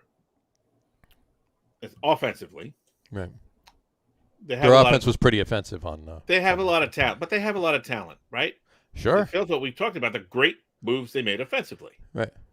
So really, you're waiting and hoping for one thing to happen, and that's the offensive line to be better. Right. So is that a more realistic or potentially better situation than having built a really good offensive line and not having a lot of pieces for Daniel Jones to work with? He's protected, but he's got no one to throw to. Well, I'll tell you what. In other words, is it better to have an offensive line that needs to come together, or a bunch of offensive players that need to come together? I'll answer that for you in 3 words: New England Patriots. Yeah, a good offensive line with mediocre or even bad talent can win you Super Bowls. Okay, I'll go even further. The Giants don't have Tom Brady, though. Well, that's true too, but I'll go even further than that. I'll go even further than that by saying this: go back to 1986, with the exception of Mark Bavaro. Take just him aside, the entire rest of that receiving core, running backs, and Joe Morris was great. Don't get me wrong, and O.J. Anderson was on that team as well. But so they had good, solid running backs. But the receivers and everybody else they had there, the core that they have now is better than them. Mark Bavaro aside, the core that they have now of those weapons, if you will, are better than they had then. And they won a Super Bowl. Why? Because that offensive line was a brick friggin' wall. That's why. All right. I Phil agree Simms, with you. with the cement in his shoes, was able to get the ball out to people. That was almost 40 years ago. Yeah, that's like unfortunately. That's like saying, let's go back to 1946. No, it's a little bit of a different game now. Of course it is. But they still had that brick wall. That was the key. I think it's even harder now because defensive players are bigger and faster. If anything, it's fair enough, right? I don't think there's been anybody bigger and faster than LT right now that. Well, okay, but I mean, I get it. I get where you're coming from. Everything is faster. I would argue defensive players are smaller and faster. Yeah, there are bigger ones, but they're smaller and faster ones too. Yeah, but the bigger ones too. They're not lumbering, giants who can stop the run. You can't win without blocking. You can't. I agree. But again, my question is, do the Giants have let me rephrase it. Do they have a better chance of the offensive line coming together over the course of this season than they would have trying to have a bunch of receivers and maybe a tight end and mediocre players for Daniel Jones to pick his targets amongst. I would rather them have mediocre players where they're able to open up holes and protect the quarterback, because that gives you opportunities. If you can extend the play with pass protection, then a professional NFL player can get open. And they already had Saquon Barkley. The question is Saquon Barkley done? Well, he is until he has some sort of hole to run through. Saquon Barkley had 26 yards on Sunday. No running back can. Daniel Jones had 27 yards rushing on Sunday. Yeah, I guess my point is it's and a fumble. It's a gamble either way. Let me ask this question. I'm not gonna disagree with you guys that Gettleman's done a lousy job in this aspect, but I'm not a GM. It's not an either or though, because but I think that's the gamble he's making. Right. I think that's the gamble he's decided to make. Well, we're going to hope that the line gels, and we're going to put a bunch of good pieces, offensive pieces on the field. It's just it has nothing. It's not an either or. It's that he does not know how to find a good offensive lineman in the bunch. Look, they spent money and they went out and got Nate Solder. Nate Solder was a Pro Bowler. Right? He wasn't until he got to the Giants. With the Patriots. No, with the Patriots. But how many offensive linemen have they drafted? Well, but let me finish that thought. So they went out and they got Nate Solder. They spent money on him. All right, the Giants are investing in their offensive line. They haven't drafted that many offensive linemen. That's the problem. Andrew Thomas last year, Will Hernandez a couple years before that. I think Hernandez is okay. I think Thomas has a lot of question marks, and now, is he hurt again? I don't know. And I still say, Tristan Wirfs was there for the taking when they picked Andrew Thomas. I don't know why. The Giants have been horrible at analyzing talent on the offensive line, and they're really bad at coaching and putting together an offensive line that can react and be successful against today's NFL defenses. Mm-hmm. And nothing I saw on Sunday pointed that in a better direction than they were last year. And isn't at least half of their line out of position, so to speak? Their whole line's out of position. Pretty much, they've moved everybody. It's almost like Aaron Boone's their offensive line coach. Pretty much. So I think that's the gamble that they're making. I'm not saying it's a good gamble, but I think that in other words, I don't think it's random. I agree with you. They don't seem to be very good at picking the right people, but I don't think it's cluelessness. No. I think that's the gamble they're making. We're hoping this line comes together, and we're going to put good pieces on the field so that when it does, we're going to have a powerhouse offense. Well, it's also, when it comes to an offensive line, it's also about the talent around you too. And they could pick a couple of good pieces, but if those pieces don't gel at the positions that they're lined up next to with those players, and they're not playing as one cohesive unit, it's going to be a little more difficult. I'm not saying that's impossible to do, but they more than any other crew on the team has to actually work together. Who's the Giants' offensive line coach this year? Whatchamacallit? They just got Bill Judge. Bill Judge. Joe's uncle. Nephew. There you go. Yeah. They got a guy from college. So bad. It's a 22-year-old kid. Yeah, Rob Saleh or Sale, however you want to say it, and he's a Joe Judge guy. Yeah, but there's also the whatchamacallit is the Pat Flaherty is back, and he's a consultant. He's the offensive line consultant. So he's basically the coach's coach. Basically, he's coaching the coach. Be better. Yeah. That's his consultant. I don't know what the actual job description is for an offensive line consultant, but knowing his pedigree, and Pat Flaherty actually did work with David Deal and Chris Snee and Sean O'Hara and all of those guys, and he had that. They were a great unit. So he knows what he's doing. So hopefully a little bit of that rubs off on this guy and the players, and hopefully that works a little bit. Yeah, but, I think that's what they're banking on. That's their plan. Yeah, I just wanted to say too, Saquon Barkley. Like I said, Saquon Barkley had 26 yards rushing. Daniel Jones had 27 yards rushing. Saquon Barkley's 26 was an average of 2.6 yards a carry. Daniel Jones was an average of 4.5 yards a carry, plus he had a touchdown. Now, granted, obviously he ran when the line broke down and he was able to move out. That's not what a running back does. So it's not apples to apples, but still. They didn't utilize him enough. They came along. And here's my point, though. I watched Saquon Barkley, who was cleared, play. I don't know if he was playing scared, whether they were playing him because they were the way they were playing him because they were scared. They were using him. They were holding back. Maybe he's not 100%, but they wanted to clear him. I don't know what the story was. But I watched Christian McCaffrey run like nuts all day. Yeah. Didn't they have the same damn injury at the same time? Mm-hmm. You know what I mean? Look, and the Giants' Christian defense McCaffrey's like a year older than. Didn't do any better than the Giants' offense. The defense actually shocked. That was the defense was actually the most shocking part of the game for me. All I heard all offseason was how the Giants are finally going to have the defensive secondary where they can play man to man, and they're still in this zone defense that just gets them caught with their pants down every damn game, and it's just ridiculous. There was Teddy Bridgewater had 264 yards passing, and ironically. Daniel Jones had 267 yards passing, but it's all about the rushing. It's all about the rushing, too. Daniel Jones was Daniel Jones. He was probably as consistent as he's ever going to be. Right. That's what you're going to get out of Daniel Jones. Right.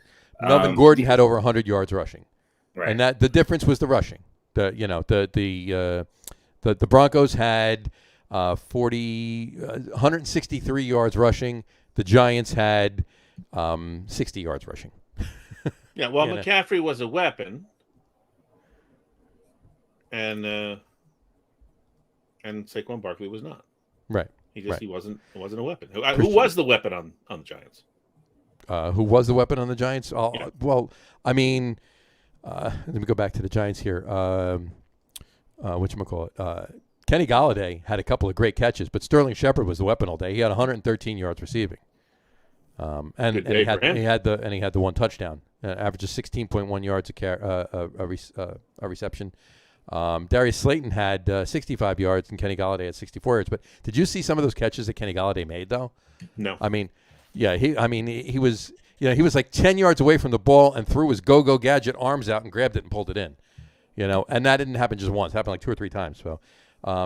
That he looked like Kenny Golladay, so that's a good thing. So it's promising. It's promising. But yeah, the defense. I think the defense was more of an issue than the offense. The offense, a bunch of drives stalled. Of course, Daniel Jones, had his turnover again. Can't go a week without at least one. He didn't have any interceptions, but he had the fumble on the one run. Right. But I don't know. So. Well, I mean, this week, let's see. This week they got tomorrow night's game. They're on the Thursday night game. They're away. They're playing the Washington football teamers. The football team. The football teams.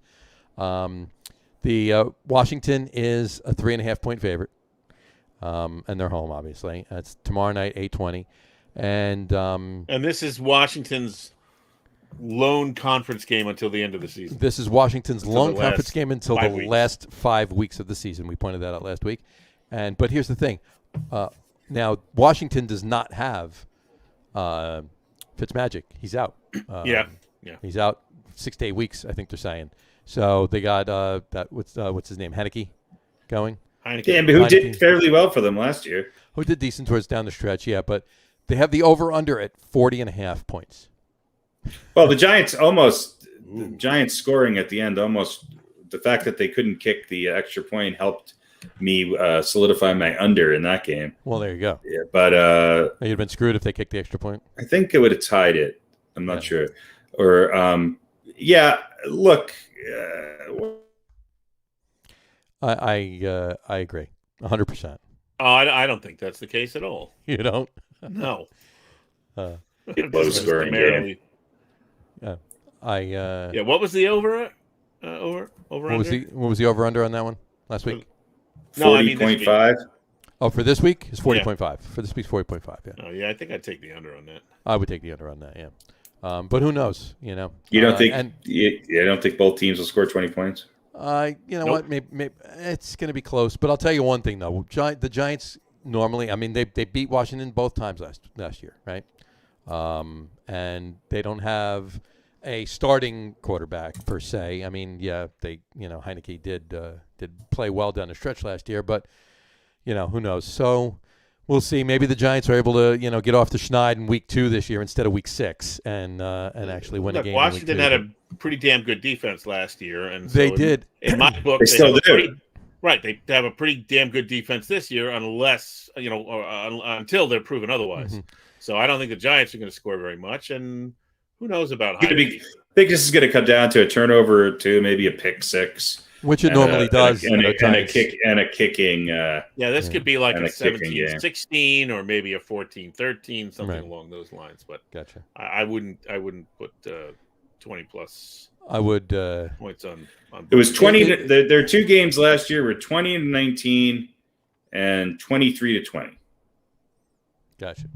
So gotcha. I think they got the over under just right. I think they got it. Just right where it should be. Yeah. And I think you're going to be looking at another 2019, 2017 game. So, yeah. I think it'd be a little lower. Now, here's the potential good news for Washington. If Fitzmagic comes back, let's say in 6 or 7 or 8 weeks or whatever, then it's the start of his season. Well, listen, the start of his season, right? If they can hang on, right, can kind of hang around and be 500, you might get those extra, right, the 5 or 6 games that he plays well. It might be I have later a question mark. The season. I thought the Fitzmagic just happened to end in the middle of October, but you think it has to do with how many games he plays. It seems to be 5 or 6 games. Okay. So you I might thought get last year was more like games. 8 or 9 games with Miami last year. Yeah. So. Yeah. I mean, all right. So let's say it's 7 or 8. You could get those 7 or 8 games right after maybe half. 7 or 8 weeks. Right. Well, he had a higher QBR last year than Tua. Yeah. So listen, if that's the case, Washington might end up winning this division. Right. This is true. Dallas is going to win the division. Well, let's put that up really quick because I did make the graphic here. So let's take a look. These were our picks. Oh my gosh! After week 1, we'll talk about the Jets in a second. But after week 1, how do we feel about these picks? NFC East. Pete, you said Dallas. Harry, you said Dallas. You still confident, both of you, with that? Yeah. I think between the 3 of us, we have accurately picked the winner. It will be one of those 2 teams. One of those 2 teams, yeah. NFC North. How do all of us feel about the NFC North picks? It's still going to be the Packers. All right. We feel the same way about the South? Yeah. And NFC West, kind of still in there. I mean, I think the Rams look good. 49ers look good too. Yeah. AFC East. The Bills lost. I think the fact that New England couldn't kind of win a game they should have won against Miami, I think it might be closer, but I still think I can't see the Bills falling off completely. Right. I got you. Yeah, probably look. There's always at least a couple of games every week that are anomalies, right? There's a couple of games that are sort of portents of things to come. I think the Packers and the Bills are more on the anomaly side than anything else. Right. Neither of those teams is as bad as they showed. Yeah. No, they're not. So the North, we have Pete, you and I have the Browns. How are you have the Ravens? You still all of us confident there, or? I don't really care. None of them won. Neither of them won. So no. That was a heck of a game, though. It was a really good game. The Ravens and Raiders. Yeah. The South. Well, all 3 of us have the Titans. Yeah. That one might be portents of things to come. Yeah, we'll have to get back on that one. They did not look good at all. They did not look good. They got handily spanked. Yeah. Yeah, but who would have thought that the Colts didn't look great, but they didn't look horrible. They started off the game okay. I didn't think the Titans – so I still think Tennessee is going to be better than – I still think Tennessee wins this division. Do you really think the Houston Texans are going to win? Nobody else is going to win it. Jacksonville and the Colts aren't going to win it. No, the Titans probably win it by default because of those reasons. Right. But they can be significantly worse than they were last year and still win this division because there's really – if anyone is going to step up, it would be the Colts, and I don't think they're. Yeah, I mean, God forbid this happens, but the only thing that could really hurt the Titans is a season-long injury to Derrick Henry. So, but they did look horrible. Yeah, but the Cardinals are one of those teams too that remember last year, beginning of the year. Kyler Murray, MVP. The Cardinals are going to the Super Bowl. We heard this at the beginning of last year. Right. Yeah, Cardinals are a Jekyll and Hyde. They either look great or well, they looked good in the beginning of the year. They started out well last year.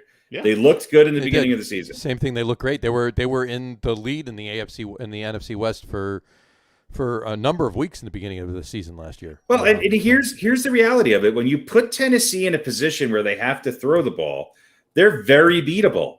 Yeah. But if Tennessee, so it's Tennessee's defense that's really going to dictate how successful they are. Because if they can hold on to a lead and run the ball, I mean, Henry only ran the ball 17 times. I mean, that's that's not a recipe for winning. That's not a recipe for winning. No, not at all. This whole division though is horrible. Not as bad as the NFC East, but it's not a great division. 58 yards for Derrick Henry in a game is not a Derrick Henry rushing game. It's something's up there, and not a good game. But AFC West, we're all confident the Chiefs will emerge victorious. Yeah, they'll be fine. Yeah, we're good with our picks for the NFC winners. I mean, look, obviously I would take the Bucs if I had to today. I still think that. Well, we're going to talk about the Packers in a minute. Yeah, I think we were all going in the same direction. Let me know. I'll let you know in 2 weeks whether or not I feel like we'll revisit this in a couple of weeks. I mean, both my picks could be down the shitter in 3 weeks. So. And how do both of you feel about your picks versus my pick for the AFC winner? At the moment. Well, I think the easier pick was the Chiefs. Obviously. I didn't like, I didn't like say, oh my God, how the hell did he come up with that one? Yeah. And imagine that. And he didn't do that on his own. We'll never know. We'll never know what he was going to say until he comes back. He's going to have a fight with his computer tonight, I swear. And he's right back. Look at that. What's going on? There you go. I mean, I think the money pick for is a repeat of last year's Super Bowl. Yeah. I have to agree with you. I'm still saying, again, a couple weeks even with the Packers too. We'll revisit that. Yeah, and look, I just think it's hard to do over and over and over again. It is. And if I remember correct, I mean, look, everyone has their share of injuries, but I don't know. Did the Chiefs have less injuries? Maybe it just seems that way because we were talking about them all the time. But it's such a stacked team. Yeah. They can lose a couple of guys. They have a lot of depth. They have a lot of depth. I will say this: the teams, and Brady obviously didn't show this, and neither did a couple other, but the teams that seem to have veterans who don't want to practice or play in the preseason did not look great. No. I mean, even the Chiefs got off to a pretty sluggish start. Sure. So I think the lack of a real preseason is it's showing. It seems like the positions that require more practice and sort of playing together as a unit, the offensive line in a passing game, right. It just seemed to be, for a lot of teams, it just seemed to be a bit of a mess. I will say this. I think the Steelers answered a lot of questions. I think the Steelers are going to have a good year. They seem to be healthy. They seem to be on the right track. I think, I think they were a team that underperformed last year, even though they started out the year as gangbusters. Right. So that them beating the Bills wasn't that much of a surprise. And as far as the Saints beating the Packers, the Saints have had moments last year without Drew Brees where everybody was like, well, you can start this guy, you can start Jameis Winston did well. And then they had what's his name who came in for. So the Saints always have, when you have Alvin Kamara and a well-coached team with an offensive line that was blowing holes through the Packers defense, right? Then the Saints. I didn't think the Saints were going to stink this year. I also am one of those people who does not put Drew Brees. I mean, he's one of the he's a Hall of Famer, great quarterback, but I don't think he had some of the intangibles to win big games. Yes, he won a Super Bowl. He's going to be a Hall of Famer, but I think this Saints team has a lot of talent on it and a good coach and kind of a system that seems to be built around consistent talent to fit that. You heard it here first. Drew Brees, system quarterback. Systems quarterback. No, Jameis Winston though is. Well, here's the thing. Look, Brees had a certain element of what the greats have, which is that you're down, you need something, he puts the team on his back. He had that ability. He did. Maybe not quite as much as some of the other Right. upper echelon guys. I think we were in agreement on that. But I don't know. You don't really have that. At least we haven't seen it. I'm not Jameis Winston. I'm not right? taking that away from Drew Brees, and I put him in the same category as like a Brett Favre, where they Right. could do amazing things, but they could also make some, Yeah. you know. But you don't have that with Jameis Winston. Well, And look, So look, what you said, offensive line, stay in control, right? they were Run the ahead the ball. whole game. They didn't Yeah. have to come from behind. Winston's your man, right? He can get the And- job done. and Put I him think- down by 2 touchdowns with Different team. five Different and a half team. left. Yeah, That's- they're not the Chiefs. Right. Yeah, they're not the Yeah. Chiefs. So what do you make of the Packers in that game? Like, why did they just score 3 points? Why did Aaron Rodgers only throw 133 yards with no touchdowns and 2 picks? I think they were unprepared. I think they're rusty as shit. I think Aaron Rodgers is a little out of it mentally. I'll be honest with you. He almost looked like he was stoned. And I've had 2 people comment to me who aren't even sports fans, Right. that maybe 3 people, who said, "Man, Aaron Rodgers looks old. He looks like he aged." And I'm not talking about his play. I'm just talking about what he looks like physically. Right. There is something different about Aaron Rodgers. He doesn't seem. It seems like this offseason has been. Maybe it's been more tougher mentally than we think. He shakes it off. He's like, "Hey, we got 16 more games to go." Right. He's got a lot of talent. They should be able to step right back in and play. But as for some teams, getting out of the gate was not easy. And once you get down, once you start to steamroll, I don't think you're gonna in week 1 you're gonna mount some sort of 30-point comeback unless you're the Chiefs. Well, let me put this. Let me give you this little tidbit. Here you go. Ready? Aaron Rodgers has only had 3 other games in his career with a passer rating under 37. Mm-hmm. Okay, he ended up winning the MVP in 2 of those seasons, and the Super Bowl in the other. Yeah. So clearly he can bounce back from a game like this. One game, but listen, you also have to. What is his motivation? Do we really know? We're talking about. Well, he obviously has something to prove, right? He wants to stick it to the Packers by being great and proving that. Who knows? He doesn't want to understand the guy. He's an odd duck. He's an odd duck. But if he doesn't want to win another Super Bowl, what is he doing playing right now? No, he does want to win another Super Bowl. Yeah, but he's not going to win a Super Bowl playing like he did on Sunday. Well, I don't think he's tanking it. I'm just saying maybe it's harder to get motivated. His life is significantly different now, right? He's married now, right? Is he married? I think didn't he get married to Shailene Woodley? I don't think they're married, but they're engaged. They're engaged. They got engaged. Yeah, they got engaged. They were married, and she was knocked up already. Anyway, they have 9 kids in the off season. Yeah, it's been. Doesn't mean he's married. That's why he looks so tired. We keep assuming that he wants to diapers stick it to them and prove he's long. still the man, but I don't know. Maybe he wants to go somewhere else and prove he's the man. I want this to be the year of Milwaukee. I want a Milwaukee sweep, or I know Green Bay is not Milwaukee, but the year of Wisconsin. You're Wisconsin. Wisconsin. I want the Brewers to surprise everybody. Not the Brewers are a great team, but it could be the year. It could. Yeah, that would be kind of cool. Yeah. I mean, there was a little Tampa action last year. There was a little LA action last year. This year, it could be all about Wisconsin. I will say this. Here's my week 1 takeaway.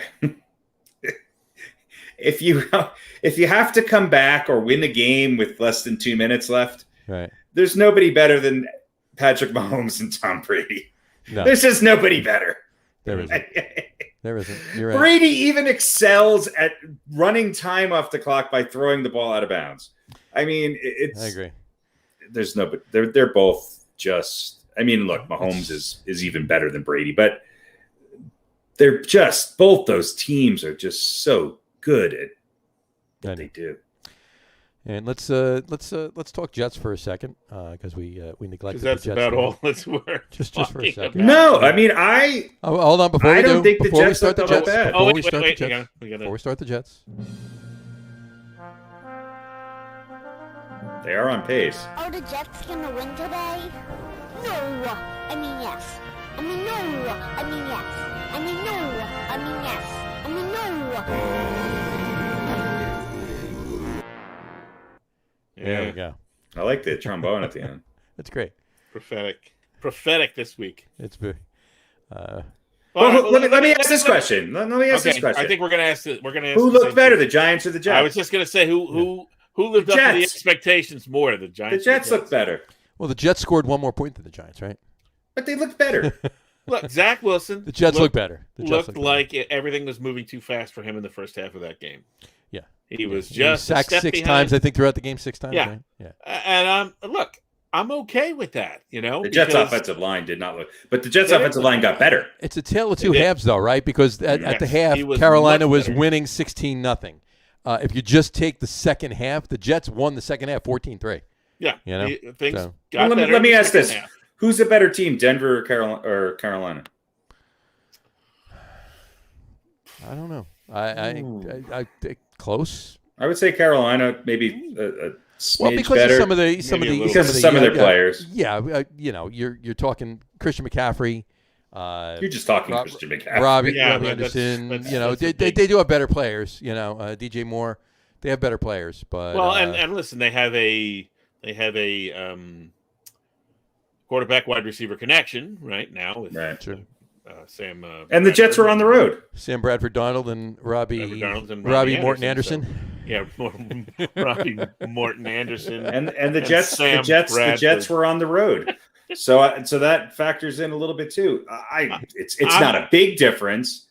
No. But I'm not yelling and screaming about the Jets, and playing they Carolina, were the same old Jets early on, but you got to give these kids the second half. The second half of that football game, gave you a little hope. I'll tell you what picks I do feel really confident in is how many games the Jets and Giants are going to win.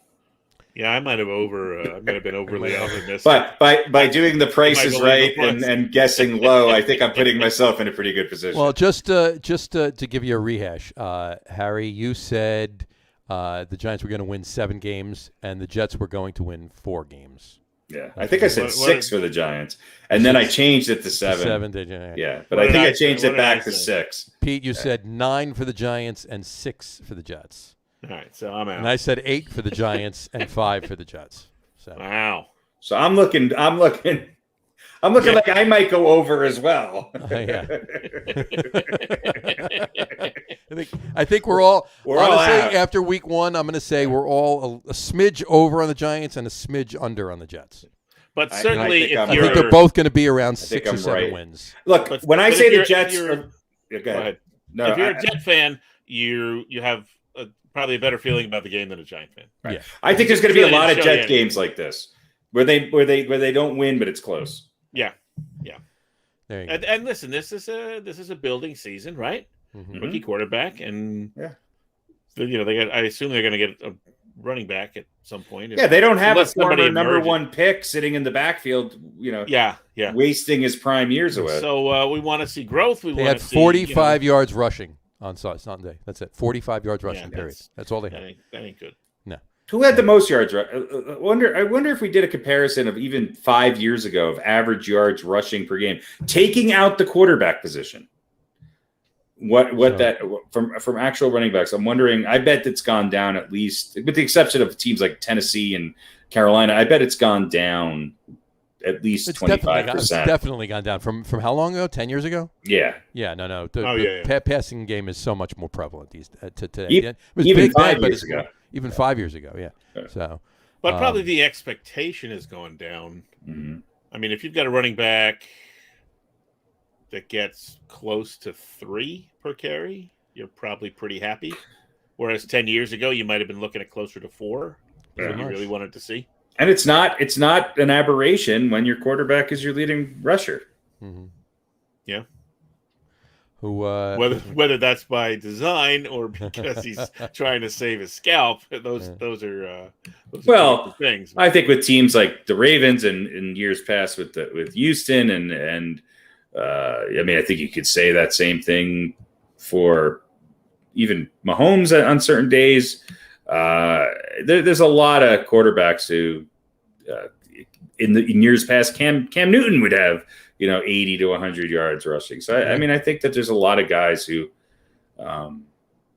even quarterbacks that aren't rushing quarterbacks, Right. for them to get 50, 60 yards rushing on 4 or 5 carries, 7 carries is not out of the norm. No, not Yeah, at all. that's true.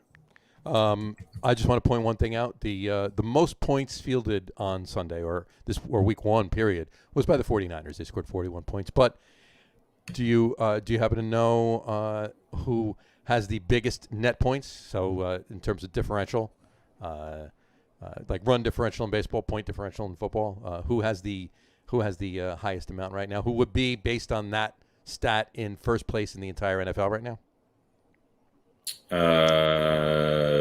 Just from week 1. Just from week 1. Who won the biggest? New Orleans. Nope. Who had the biggest? Texans. What's? I'm sorry. New Orleans did have the biggest. New Orleans did. It was Texans are probably second, right? No, Texans are not second.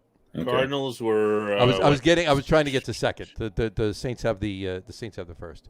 The biggest. 35 points is the differential. 38-3. Who has the second biggest? Cardinals won big, right? That was Cardinals 25 points. Is one team has 26 point differential. the Eagles. The Eagles. Yeah. Mm-hmm. I guess the Falcons didn't look good. That's for sure. They did not look good at all. Matty Ice was melted. Well, and the other thing about that Packers-Texans game, and I could be wrong on this, but didn't the Texans only have 1 offensive touchdown? Or maybe 2. I think they had 2 rushing touchdowns, and the rest of it was all – I think they scored a touchdown, at least 1 touchdown on defense. And then did they have – I don't know. I think a kick return set up another couple. So, I don't think – the Texans? Yeah. I don't think the Texans are going to be able to maintain what they were able to do against the Packers. The Texans had 2 passing touchdowns 2. and 2 rushing touchdowns. Yeah. 2 and 2. Who?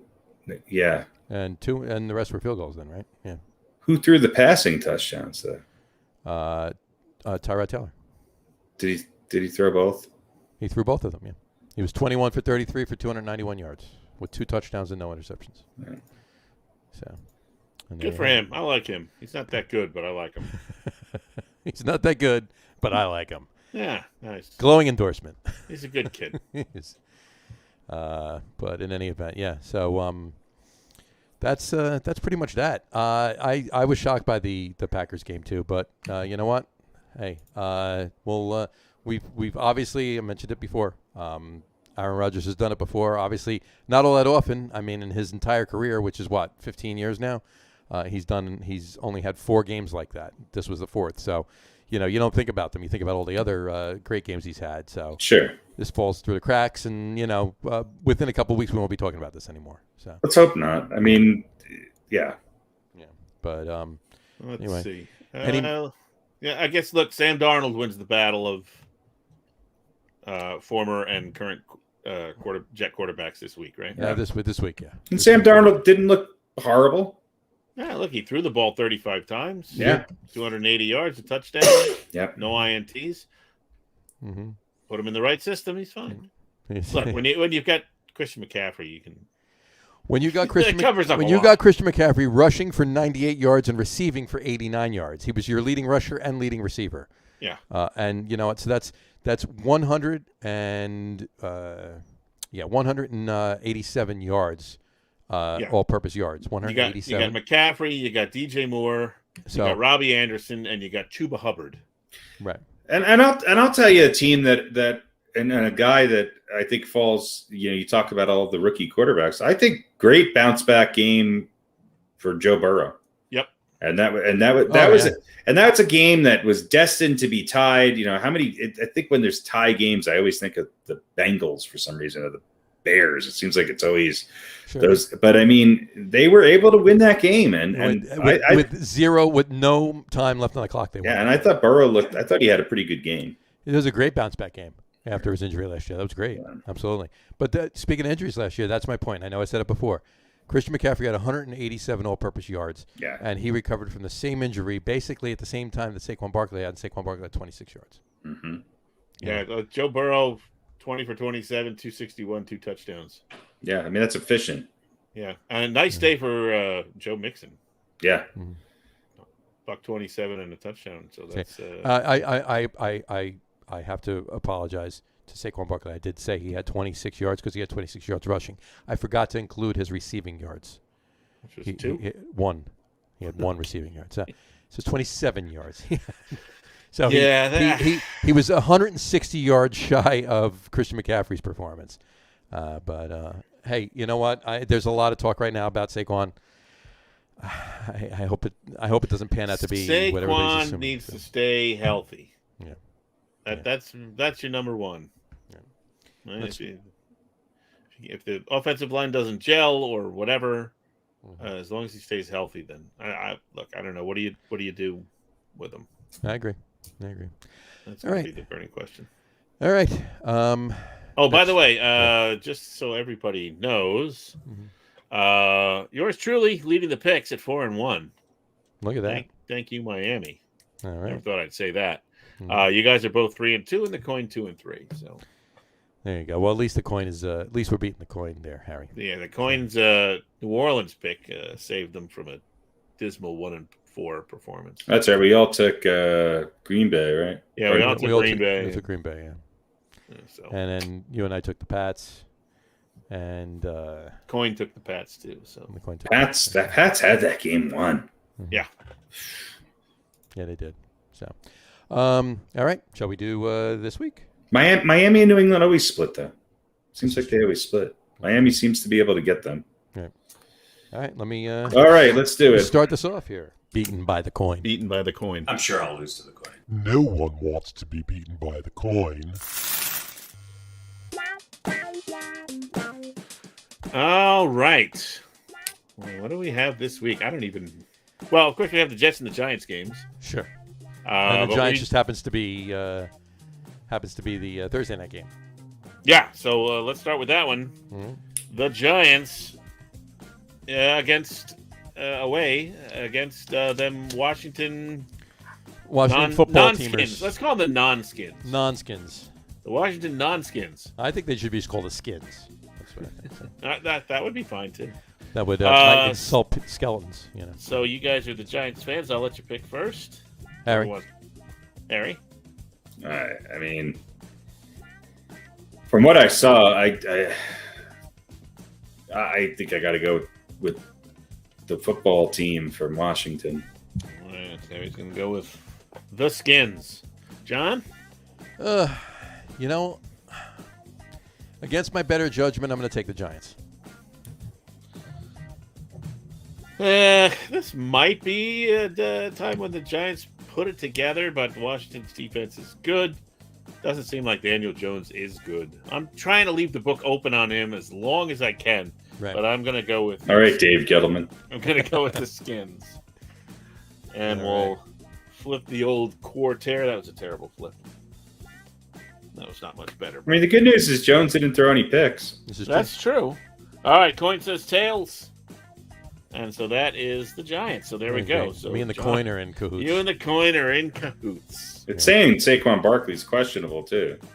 And Evan Ingram and... Evan Ingram was out last week anyway. Now they got Shane Lemieux. One of their guards is out. So I think that's crap. Yeah. All right, Patriots at the Jets. Love to see the Jets win this one, but they are not ready yet. I think it's going to be a few more weeks. I agree. Depending on their schedule. So I think you don't put Pats for all of us. All right. New England. And the old coin. I have no fingernails. I can't pick it up. Slide it off. This is the 1995 quarter. There you go. Says tails. Likes the Jets. No, Pats. Oh, no, you're right. You're right. Jets are home. Okay, so everybody's in agreement there. Mm-hmm. All right, now we got, I don't know what else we're picking. Because we each picked a game that we liked. I think that worked out well, so we could do that. So we can pick a game we like. Go ahead. I mean, Vegas and Pittsburgh's an interesting matchup. Go for it. Let's do that one. Want to do that one? Sure. All right, so the Raiders at the Steelers. And Harry, you can go first. It's a tough one. It is. Both teams look pretty darn good. I'm gonna take Pittsburgh at home. Plus, the Raiders seem to be a team that's never can put 2 weeks back to back. So yeah, it's hard to say if they're going to get over that hump this season or not. Does that was a big win for them. And I think the Ravens sort of beat themselves a little bit, even though don't get me wrong, the Raiders look pretty good, but Baltimore seemed to kick themselves in the tail a little bit there. A little bit. Well, I hate the Steelers, so I'm going to take Vegas. I'm gonna go with Harry. I think the Steelers have this one. All right. And it was just at Heinz Field a month and a half ago, so I got to go with that. So obviously they're living off that good luck. And the coin says heads, which is the home team, which is the Steelers. So I'm out on a limb with that one. You're on an island. There goes my lead. The other interesting game, the one that's I think hardest to call out of all these, is Dallas and the Chargers. Well, you picked one already. I know. I'm just saying. The other one seemed like there's a clear. Although I don't know. The other one seemed like there's a clear favorite. I'm gonna say my pick for the game is the Packers Lions, and the reason I'm picking that is because of how the Packers played last week and how the Lions actually played in that game against they came back 49ers, and they came back. So. All right, and go with that. That's the Monday night game too. So, and it'll determine whether or not this is a real, if the Packers are on life support or not. Exactly, and that's in Green Bay. All right, so who do you like in that one, John? You know what? I think it's going to be a close game, but I think the Packers are going to win it. So. Okay, Harry. I got to agree. I think the Packers win that game. I mean, I picked them to win the damn Super Bowl, or at least go to the Super Bowl. So they can't be that bad, and I think obviously I can't pick against them against Detroit at home. Yeah, that's a tough. Imagine if Detroit goes in there and wins on a Monday night. On Monday night, national televised game. Yeah, but you know what? Then now, I mean, stick a fork in them then. Week 2. You'll just hear Aaron Rodgers going, "Well, we still got 15 games left." Right. Yeah, I'll take Green Bay too. I mean, now we're seeing maybe what the Lions are capable of, and they'll be taken seriously. Gotcha. So, yeah, I'll go with Green Bay as well. All right, let's see what the old coin says. Coin says tails. Taking the Tigers. Taking the Tigers. All right, and I'm going to taking the Pistons. What's your game? Dallas Chargers game is. I'd want to watch that game. I don't want to pick it actually because I don't know. Well, you got the Dallas Chargers. You got Bills Dolphins. I kind of. This is not necessarily a game. This could end up being I'm kind of interested in the Bengals and the Bears. Okay. As sort of a game between two, maybe not two good teams, but the Bears are just like, what do they have going for them? The Bengals at least have Joe Burrow. Right. The Bears lost by what? Yeah. I don't know what they did. What did the Bears do this week? The Bears? Yeah. They lost to yeah, right. Who the hell they lose to? I don't have last week's schedule in front of me. Oh, the Rams on Sunday night. 34-14 they lost. Yeah. They look hard. Yeah. Who are the Rams? Oh, Rams are playing the Colts. That's not going to be. You know what? I'm gonna take the 49ers and the Eagles. 49ers and Eagles. We're shifting. Okay. Yeah. I was trying to decide on the Bengals or the Bears. If in case anybody's interested, I'm going to go with the Bengals. All right.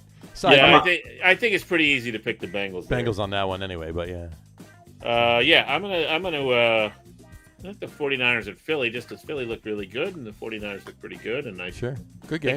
I picked them to win the division, and I am going to take the 49ers. All right. What do you guys like? John, good. I'm thinking on this one. You know what? I think the Eagles won. You know, they played a good game, but I think they won because they were playing Atlanta. So I got to go with the 49ers. Yeah, I'm going to go with the 49ers as well. Okay. I think Atlanta's far worse than we even thought they could be. Yeah. Maybe. And they're playing the Bucs this week in Tampa. So yeah. Well, that's a game that's ripe for Atlanta to keep it close, you know. Right. All right. Coin says tails, which is the 49ers. 49ers. There you go. So we all agree. So there we go. So we all agree on New England. We all agree on 49ers. The coin is against us all with Detroit. I'm on a limb with Vegas, and we're basically split between Washington and the Giants. There you go. All right. Sorry, Jets.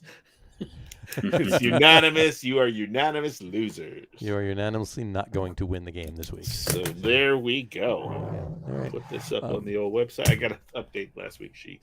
There you go. I did have one more football question, and then we'll do our top 10 because we haven't done one in 2 weeks. One more football question, really quick. I just want both of your opinions based on play this week. And granted, 2 of these quarterbacks did not play the whole game; they played a couple of plays. Which rookie quarterback looked the best? And don't base it on the entire game; just base it on what play you saw of them. Zach Wilson, T-Law, Mac Jones, Justin Fields, or Trey Lance? Who would you say? Mac Jones. Yeah, Mac Jones. I have to agree. Yeah, Mac Jones. He's exactly where he ought to be. Yeah. Although I will say this. I think the 49ers are better with Garoppolo at this point. I think Trey Lance I think Garoppolo is going to be trade bait at the end of this year, depending on what they do. And I think Lance will be in there absolutely next year. Mm-hmm. I think you got something brewing in Chicago that could be. I think you will see Justin Fields in there by week 4. I'm hoping 14. Yeah, I know. Yes, we have. Well, doesn't mean we'll do anything good with a draft pick anyway. This is true. So maybe they can take both number one draft picks. Trade it for 3, 4 third rounders and give up another Heisman Trophy and then draft 2 place kickers and a punter with those 3 third-round picks. No, you'll probably get a safety. Right. Yeah. Safety with a weird name. And an outside middle linebacker. And that's one of the prerequisites. Yeah. Jabril or a Dory. Oh, jeez. Yeah, I agree. Mac Jones. Here's how I rate it. Whoever looks the least like a rookie is the one that's playing the best, right? So, and Mac Jones fits that. Mac Jones didn't lose that game for the Patriots. He didn't. You know? Yeah, I mean, I think look, and Bill Belichick has not drafted a quarterback in the first round ever, I don't think. No. So he realized he had something here. And I think I don't think Mac Jones would do as well as some of these other guys if he was on a shitty team with no offensive line running for his life. I do think Trevor Lawrence showed, he didn't have a great game, but he didn't have a bad game. No. And he's not on a good team. And I think the verdict is out on what's his name as an NFL head coach as well. So I do think that Trevor Lawrence, given the circumstances, is probably a better talent. Right. But Mac Jones seemed to he mastered what he needs to do, and that's that short passing game. He didn't have many turnovers, and he put his team in a position to win. They just couldn't hold on. He's in the right place. Yes. That game is tailored for what he does well. Yeah. But I agree. Trevor Lawrence is more of a talent. Yeah. But he's also on a team that's going to give him a lot less support. Yeah. So. No. Yep, and I mean, look, Mac Jones has only sacked once. He's 29 to 39, 281 yards, 7.2 average. It's exactly what the Patriots ask out of him. Conversely, he had more yards than Tua. Tua threw an interception. Tua was sacked twice. Tua's QBR was only 39.8. Mm-hmm. So he outplayed Tua, who I've also said has been overrated, but his team won. So if you're in the right position on the right, Tua seems to win on the Dolphins. You could argue statistically that Fitzpatrick was a better quarterback last year for the Dolphins. Yeah, definitely. But we said it all last year. They seem to win with Tua in there. So good for them. I mean, look, the NFC East could get interesting. I mean, the AFC East could get interesting. Agreed. Maybe the Bills are not as good as we thought they were. Maybe Miami's better than they were. Maybe New England's not as great as what everybody's predicting, and maybe the Jets can squeak out a few wins. Still think the Jets finish at the bottom of that division, but I think those other three teams could battle each other all year long for whoever wins that division. Yeah. And listen, we talk about Belichick and Brady, the quarterback whisperer or whatever. Tom Brady was not drafted necessarily to be the next quarterback of New England. He was almost not drafted. Yeah. It's not like, he was a third rounder that fortunately he fell to where he was the guy they wanted, Right. He was the guy that was there and was the best of the rest, so to speak, and only got in the game because Bledsoe got hurt. So, but I think Belichick, conversely, you could say that Mac Jones might be a much better pick than Tom Brady was. Not necessarily in performance, but in the mindset and picking the right guy for the job in Mac Jones. Sure. And having a system that is going to work for him. And that's what makes Belichick so great. Right? And we always talk about coaches, put your players in the best position to win. Right. I don't think there's anyone better than Bill Belichick at doing it. And I think Mac Jones is in a position to against the Jets to come back, and maybe have a bounce back game against a team that's maybe not quite as good as the Dolphins. And, maybe boost his confidence even more. So we'll see. A lot of the Jets, wins or losses are going to come down to their defense too.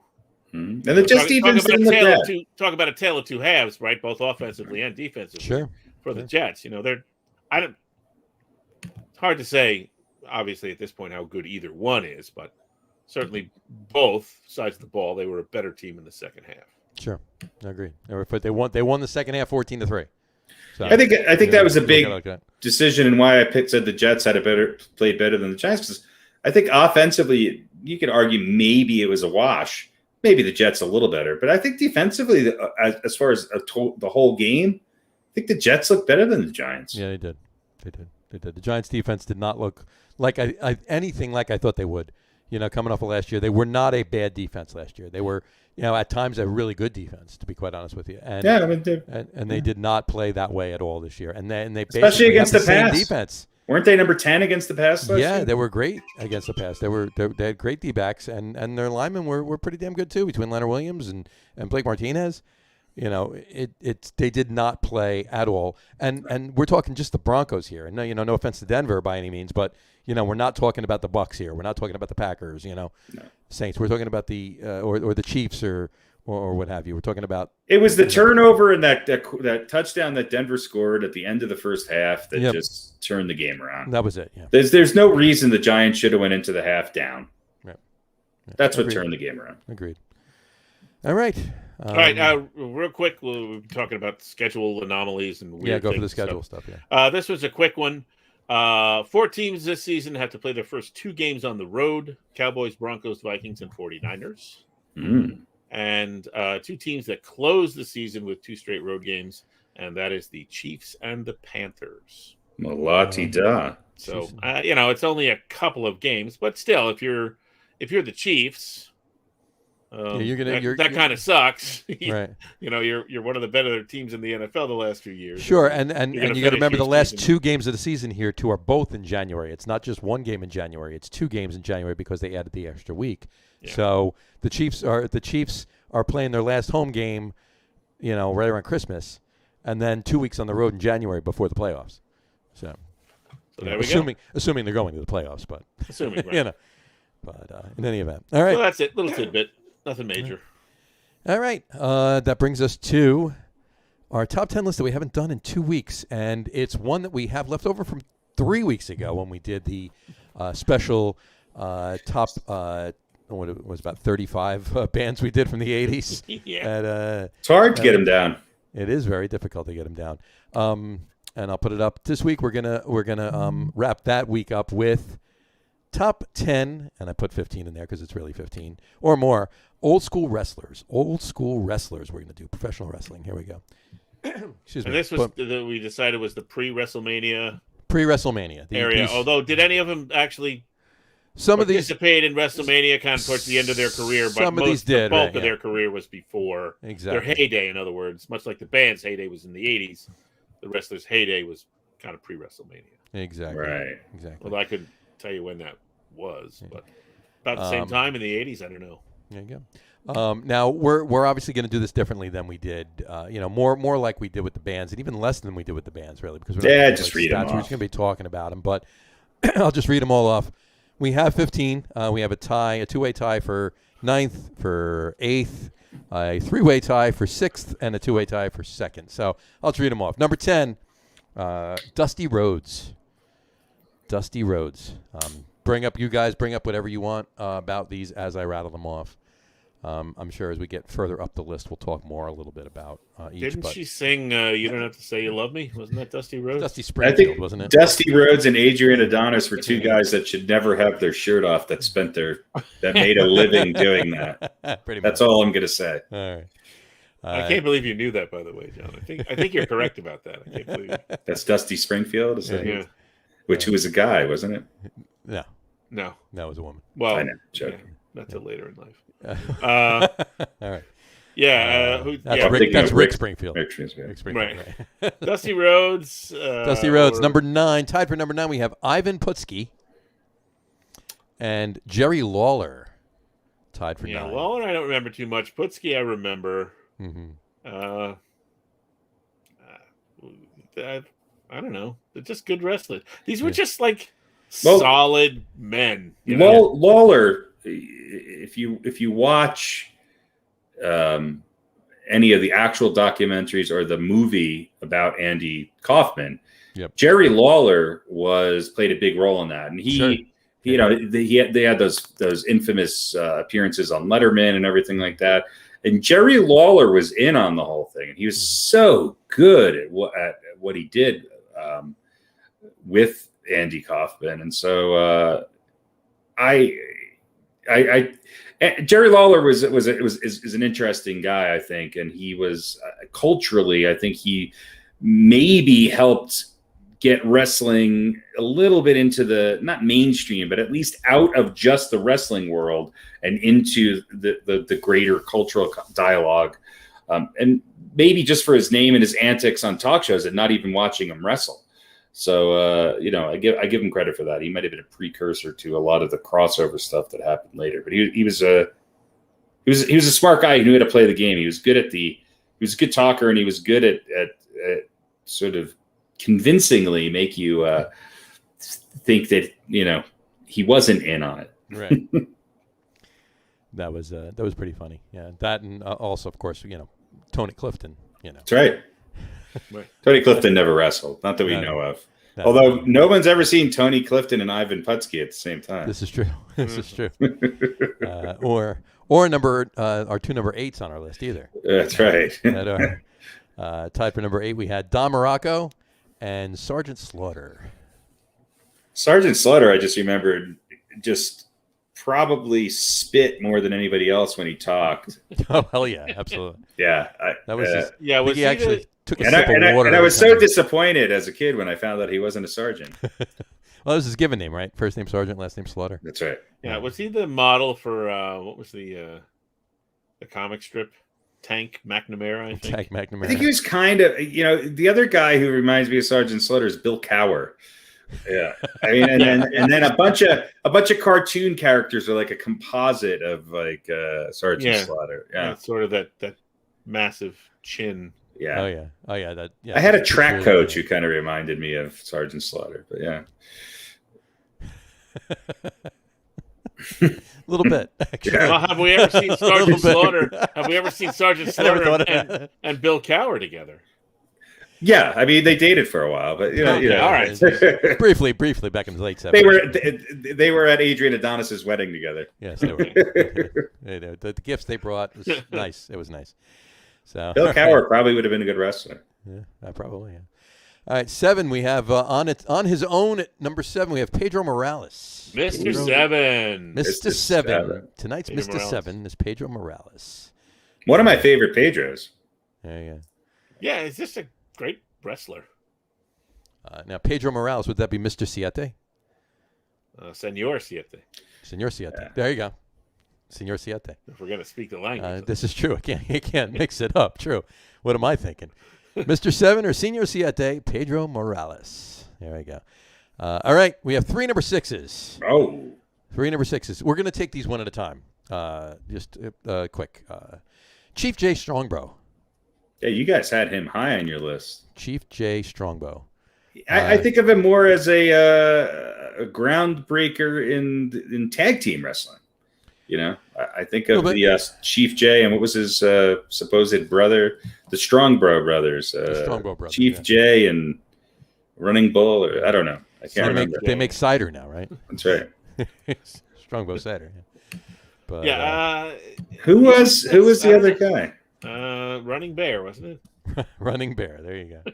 I have no idea. Strongbow is a guy. Lucky he stood for everything that was good and right about the sport, right? He's from Nutley. Chief J. Strongbow? Yeah. Really? Yeah, Nutley, New Jersey. There we go. He went to high school with Martha Stewart, didn't he? Probably. And he was kind of the inspiration for Hogan's hulking up or whatever, right? Didn't Strongbow used to I don't know. like get pumped up? He'd be getting his ass Sonny kicked. King. Sonny King. King. He'd be getting beat up, and then he would like start to get mad and then turn things around.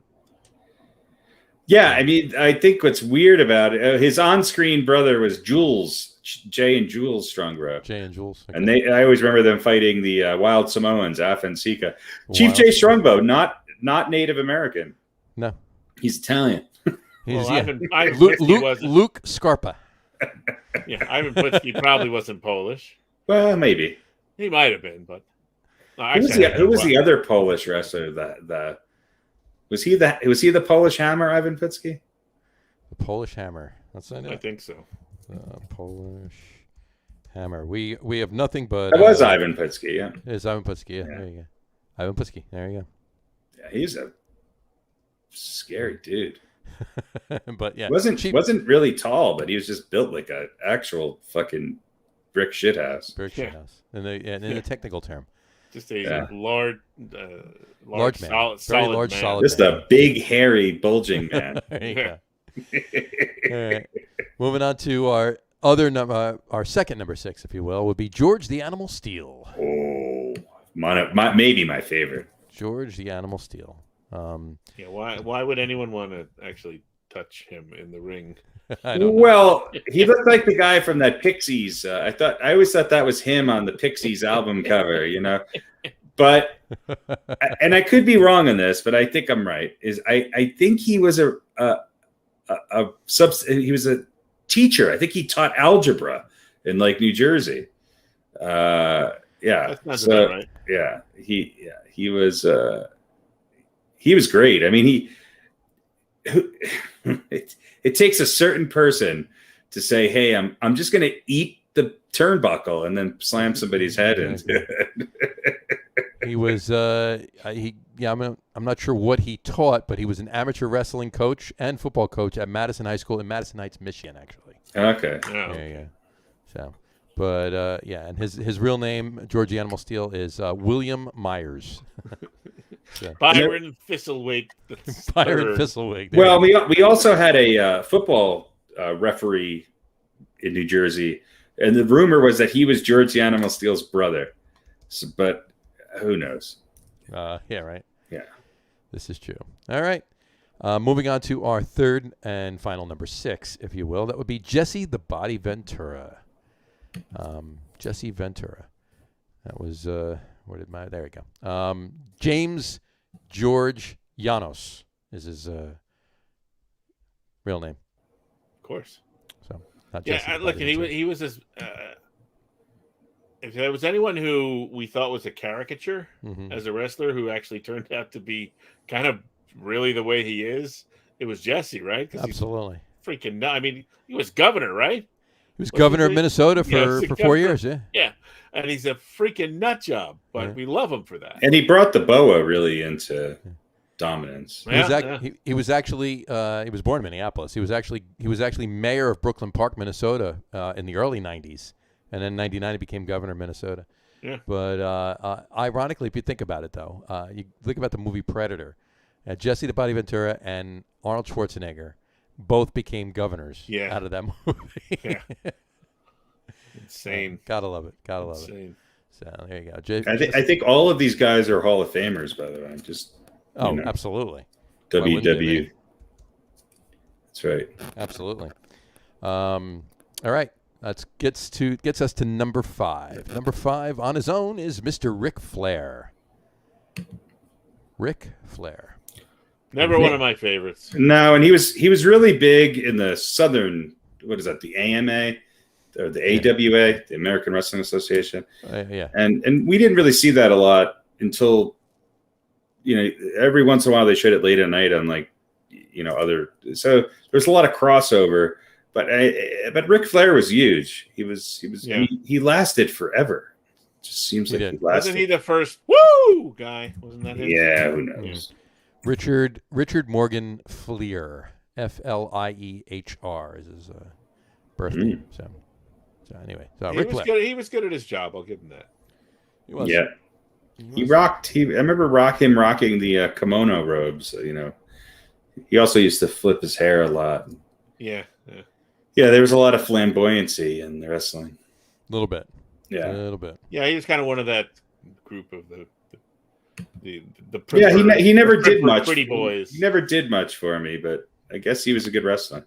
Yeah. A little bit. All right. That brings us to number 4. Number 4 on his own is Mr. Bruno Sammartino. Oh, Bruno. Bruno Sammartino. Oh, no, and Bruno. he also has the distinction of being one of the only wrestlers on his list that actually is named his own name.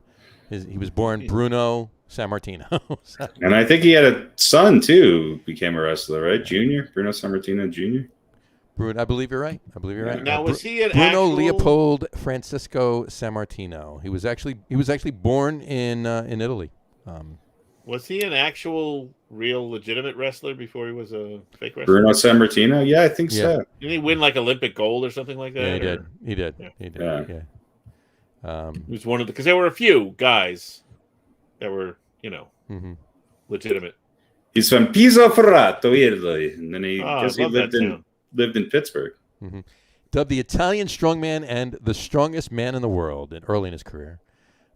He later earned the title, the Living Legend, for his powerful bear hug. So there you go. So Bruno Sammartino. All right. Moving on to number 3, we have Jimmy Superfly Snuka. Oh man, nobody better. Yeah, nobody better. If you didn't like Snuka, there was something wrong with you. Yeah, exactly. I think there's somebody coming up on our list that when I think of Snuka, I think of him, and we'll talk about it next. But their interaction together. Oh yeah, absolutely. Epic. Legendary, yeah. Absolutely. Epic. And look, that first cage match where he jumped off the top of the cage. Oh my God. Mm-hmm. Even just the first time I saw him jump off the top rope, that's all you wanted. I just waited to see Jimmy Snuka. His personal life got a little crazy towards the end, but we're not going to talk about that. You knew what you were getting with him, and he didn't disappoint. No. And it was still good, even when you knew what was coming. Yes. And he was actually also, that's his name, James Snuka. He was born James Wiley Snuka. Superfly was not his middle name. No. And the only person on this list that I ever sat next to at a bar. There you go. Still, James Wiley Snuka is a pretty good name. James Wiley Snuka, yeah. And where was that? Where was that bar? I'm not going to say. It was in Harrison, New Jersey. Was it in Nutley? Oh, okay. It was not. My cousin was with me. We were avoiding family. Yeah, I seem to remember that. Yeah. So anyway, all right. That brings us to we have 2 number 2s tied for number 2. Our first one is going to be Mr. Rowdy Roddy Piper. Yeah. I mean, when you take wrestling ability, his skill at just sort of reinventing the sport, his ability to actually wrestle people much bigger than him, and Piper's corner and his verbal skills. I mean, I think he was number 1 on my list. At least he should have been. He was number 1 on your list. Nobody better. And Roddy Piper. Snuka was number 2 on your list. Piper's corner and all that, and all of Roddy Piper's shenanigans. He was amazing. He was amazing, and he's actually a pretty good actor. He was in a couple decent films, and He was just an interesting guy. And even as a kid, he was kind of a villain and not a villain, and he came back. But Piper's Corner, when he bashed that coconut on Jimmy Snuka's head, he really did bash him in the head with a coconut. He did, and Snuka did not know. That's why when you watch footage of that, and it seems so chaotic, and nobody's coming, and nobody knows what's going on, and it took everybody so long to kind of come in, as opposed to the usual wrestling fights where everybody's right there right away. No one knew that he was going to do that. I mean, it's insane. Yeah, I don't know if there was ever a villain that people loved more than Rowdy Roddy, right? Yeah. I mean, you hated him, but you had to love him. Yeah. I never hated him. I always loved him. But I always rooted for Hulk Hogan to lose, or I couldn't wait for Bob Backlund to lose the belt. I wanted Don Morocco to win. You were always that other way. I wanted the Iron Sheik to win. He deserved it. Just for having to wear those shoes. That's right. My God, right? That's right. Imagine actually really getting kicked at those things. Right. Damn. And they're sitting backstage thinking, "Oh, my feet hurt." That's right. Yeah. There you go. But yeah, all right. Well, there you go. And on that note, also tied for number 2 would be Bob Backlund. You guys put him way too high on your list. Yeah, maybe a little bit. I think. Come on, he was a real wrestler. I think he was. He was a real wrestler. Pete had him as number 2. John had him as number 2. I had him as number 37. He did nothing but win. Well, yeah, he won. Okay, sure. It was. Okay, but he won. Yeah. Yeah, but that's true of everybody, right? Of course. Nobody won He or was lost. the Unless it was in the script. God, he was. He was so boring. And yeah, well, he really was. And that was his. Well, he was right because that was his thing. That was his thing. He was the boring winner. And listen, you needed that, right? This is kind of the old. No, you didn't. Wasn't flamboyant. He wasn't out on the edge there. He was. It was a balance, and this is kind of the old: is the dynasty good for sports or bad for sports, right? Mm-hmm.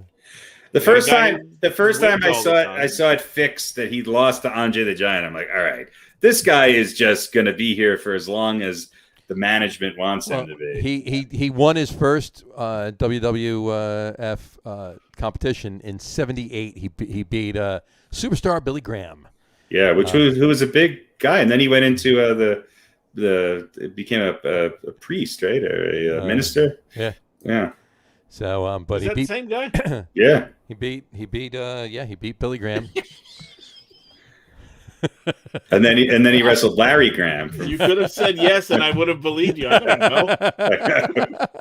It seems like Billy it should Graham, be, the right? Shyster priest was Billy Graham, the Shyster wrestler. That's amazing. I never would have thought. Right. I would have bought it. You guys could have carried Backlund came from the South too, though. Yeah, but he won. He held the championship for 5 years. Oh yeah, it seemed like 12. 83 until he lost to the Iron Sheik in 83. Mm-hmm. So, but 5 years. But anyway, so his early title wins were against Mr. Fuji, Ivan Koloff, George the Animal Steele, Ken Patera. Remember him? Oh Ken yeah, Patera. Yeah, another Olympic wrestler. I remember them billing that as or he was a weightlifter or something. I don't know. Remember them billing that as the two, Olympic guys or something. Yeah, well, Backlund had the scientific method. And then he beat Antonio Inoki. I remember Antonio that. Inoki. He beat Antonio Inoki, yep. Yeah. Wasn't that the guy that fought Ali? Yes. The same guy that fought Ali? I don't know. Maybe. Yeah. But and then there was always those cage matches against Billy Graham. It just then he actually teamed up with Antonio Inoki in 1980 in Japan and beat in a tag team match Hulk Hogan and Stan Henson. That was a great day, even if you weren't a Backlund fan. And I think not only was he I could be getting this wrong, but I think he was to make it worse. I couldn't wait for him to lose and then to throw salt on the open wound. Then he won the tag team championship as well, if I remember correctly. Right. Yeah, I think he beat the Wild Samoans. So I was just like, they Bob had Backlund. Yeah. Listen, the guys that were running the show in the suits, they realized they wanted, had a horse and they were going to ride it. They rode that horse for 5 years. Okay, now he's got to lose, so now he's going to be a champion again. He'll just do a tag team. Exactly. That guy definitely knew how to shave his chest, though. He was silky smooth. Exactly. That's why the ladies loved him. He was what? He was definitely no George Animal. Yeah. I mean, suspense there for a minute. He was no George Animal Steel. That was an interesting match when they wrestled each other. That's for sure. Yeah, it was. I mean, Bob Backlund. I mean, you're right.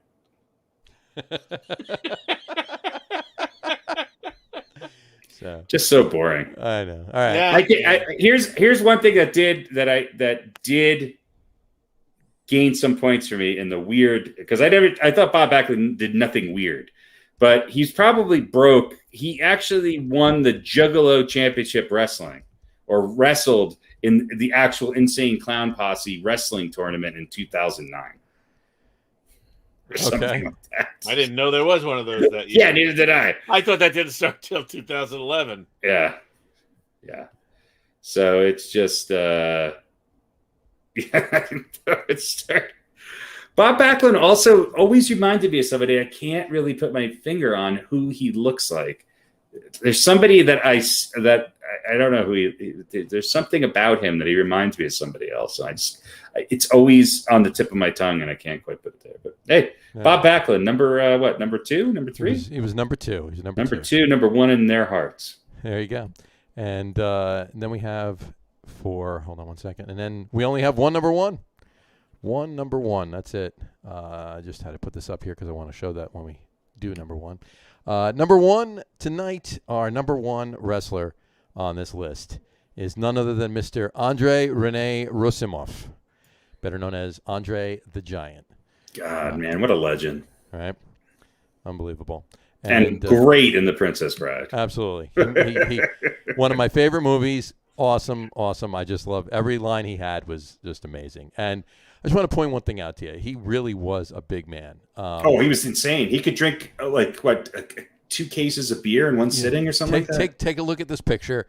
The can of beer in this picture is a regular 12-ounce can of beer. Yeah. Okay, it's not a tiny little, slim can or whatever. It's a 12-ounce, regular 12-ounce can of beer. Here you go. There. Yeah. Look at his hand. That's a 12-ounce can of beer. Think about how your hand looks around a 12-ounce can of beer. It looks like a toy from the child's supermarket. Right. Have you guys seen the documentary about him? Yes, I did. Yes. Yeah. There's some great stories of where it took 4 guys to get him. He used to have to sometimes sleep in the bathtub, because he could. It was just. There's a great. He'd do his business in the bathtub, I should say, because he couldn't. He would break toilets. Right. I mean, just. There's a great picture of him and Schwarzenegger. Right. And, Nick Schwarzenegger looked tiny. Yeah, and who else? What's his name? Was it Wilt? Wilt Who was in the Conan the Barbarian movie? Who was in? Was it? No. I'm not sure. Yeah, anyway, so we think of Schwarzenegger, who's not particularly tall, but we think of him, bodybuilder and all that stuff. Yeah, right. And he looks like a 14-year-old standing between these 2 guys. Right, exactly. I think they're holding him up, actually, or something like that. Maybe. Lifting him up with one finger. But stop rhyming now. I mean it. Anybody want a peanut is.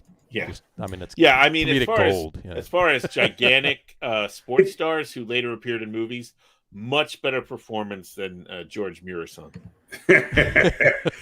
Imagine them in a 2-man play. You would have to have subtitles, even if they did English. Their version of Waiting for Godot is legendary. Oh, it is really good. I heard he was going to star in the Jeff Daniels play that's currently on Broadway, Death of a Salesman. But he plays Biff. That's it. He plays Biff. Yeah, exactly. Did he ever win the championship, Andre the Giant? He must have. Yeah, no, he I did. think at some he did. point. he But did. for forever, they just never allowed him. And that those matches with Hulk Hogan. Oh God. Absolutely, that rivalry was Yeah. something. And then he earlier on, even like prior to Hulk Hogan, he was like him and the Iron Sheik and Killer Khan. He was used to wrestle Killer Khan. I remember almost every match you'd see them, or every other match you'd see them. But yeah, I that was probably one of the best things I've seen was his portrayal of Fezzik in Princess Bride. That was great. Is this maybe just me? And this is an incorrect term, Right? politically incorrect term. But didn't Andre the Giant wrestle like 8 midgets at once? Didn't they used to have like the midgets, like 5 midgets wrestle one guy? Yeah. I think I recall that. Yeah. I think I remember seeing that. Yeah. I remember seeing that one night and going, all right, this is entertainment. Mm-hmm. It's just, A little bit. Yeah. Yeah. Wrestling was dark and weird in the early days. It was not family friendly, No, not at all. Not even anywhere close to what it is right now. And it was fantastic. Yeah. He was 520 pounds. 520. 7'4", 520. God, he was only 46 when he died. 46 years old. Yeah. So, but insane. But yeah, kudos to our number one. There you go, number one in our hearts. A number one wrestler on the list tonight, Andre the Giant. He was number 3 on your list. Yeah. So, number 4 on Pete's, number 1 on mine. So he wasn't that exciting of a wrestler because I think earlier on before he got there, he because he sort of aged so rapidly due to his gigantism. He supposedly early on in his career, and I think it was in Japan and stuff like that. Mm-hmm. He was that big, but was much more athletic. Right. Yeah. And supposedly was just insane. There's not much footage of it, but he was. It just took its toll on him. Really he quickly. had a lot of back problems. Yeah. And he's by the way, literally growing out of his body. Yeah. He was. By the way, it was Wilt Chamberlain in the. It was Wilt. It was Conan the Destroyer, not the Barbarian. Oh, the Destroyer. I got you. I guess Andre was visiting the set one day, so there's this big with 3 of them, and Schwarzenegger looks tiny compared to obviously Andre the Giant and how tall is Wilt Chamberlain? 7 feet. 7'3", Yeah, so it's quite funny. Couple other names. I'll just quick mention them. Ones that did not make the list, but deserve mention because we don't do wrestlers all the time here, obviously. Jake the Snake Roberts, Iron Sheik, whatchamacallit, Haystacks Calhoun, Killer Khan, Ivan Koloff, Killer Kowalski. The Russian is where I was getting there. Killer. That's one of the great names. Killer Kowalski. There you go. All right. Well, that's our top 10 list. Tag team with Putski? I don't know, but Kowalski and Putski. Killer Kowalski and Ivan Putski. And what about Ivan Putski and Ivan Koloff? The Ivans. The Ivans. The Ivans. There you go.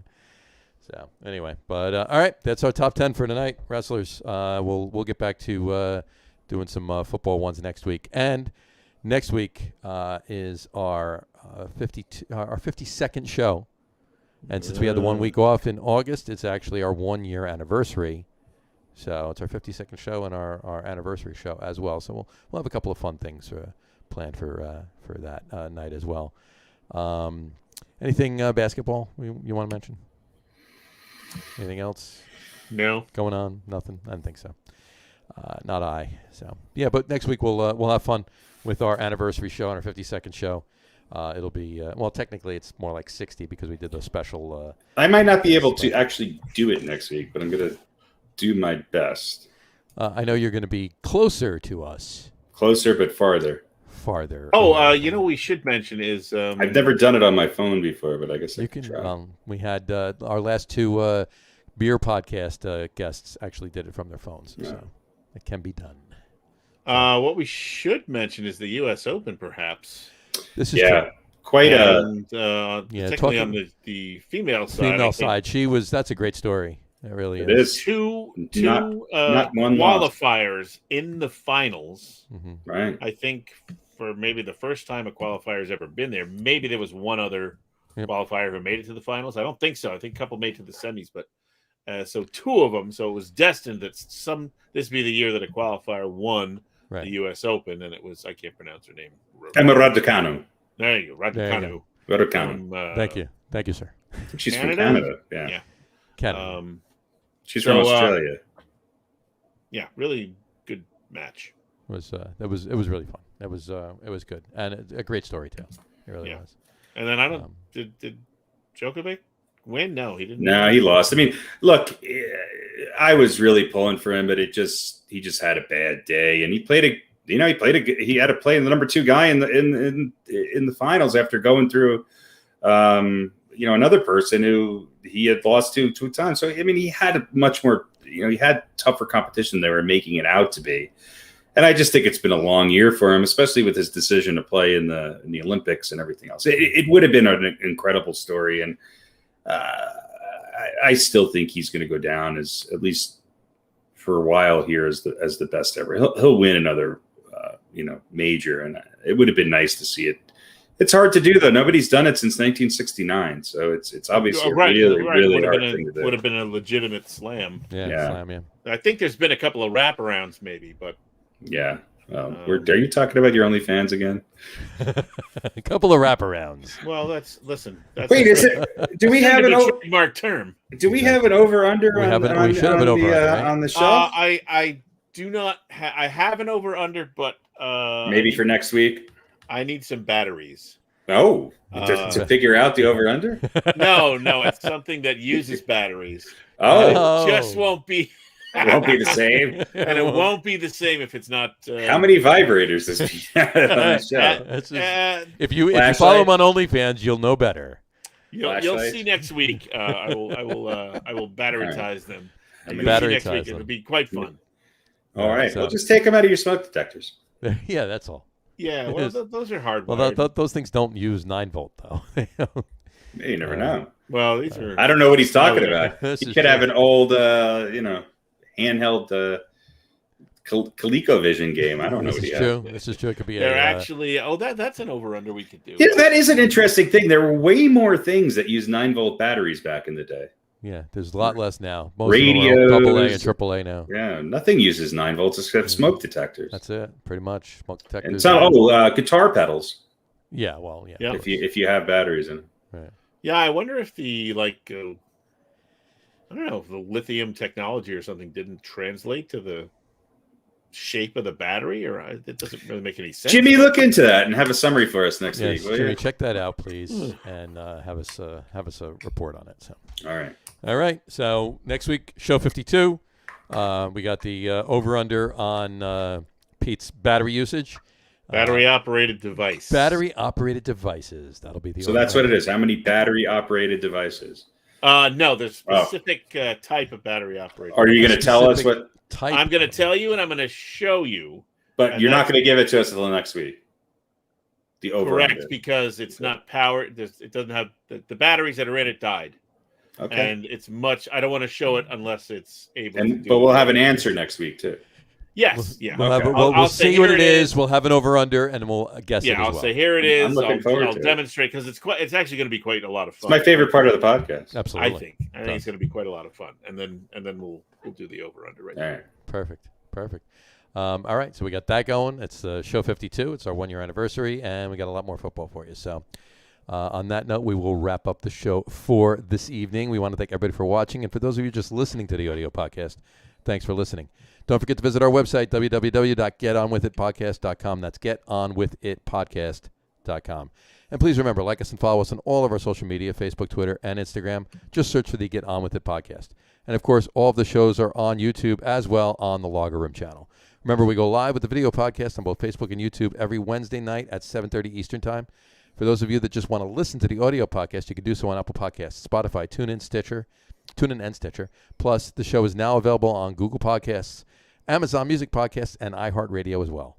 And if you haven't done so already, please subscribe to one or more of those feeds, and you will never miss a show. Again, thanks for following along with us. Have a great rest of your week. Have a wonderful weekend. Watch a lot of sports. Get entertained by week 2 of the NFL. And coming up on the third to last or the third to last MLB weekend as well. And we will talk to you soon. Take care, guys. Cheers. There you go. Oh, yeah. By the way, go to the website and look at the picks. Yes, blog, check out and you will see. I got to update last week's picks and put this week's up there. But there's also a champion certificate, which goes, of course, to Jersey Johnny from last season. Finally got that up there. So thank you. Nice. Thank you very much. At that. Check that out on the website, and we'll put up the 2021 season predictions as well. What we had on the show earlier too. We'll put that up on the website as well. So check that all out, and we will talk to you soon, folks. Cheers. Peace.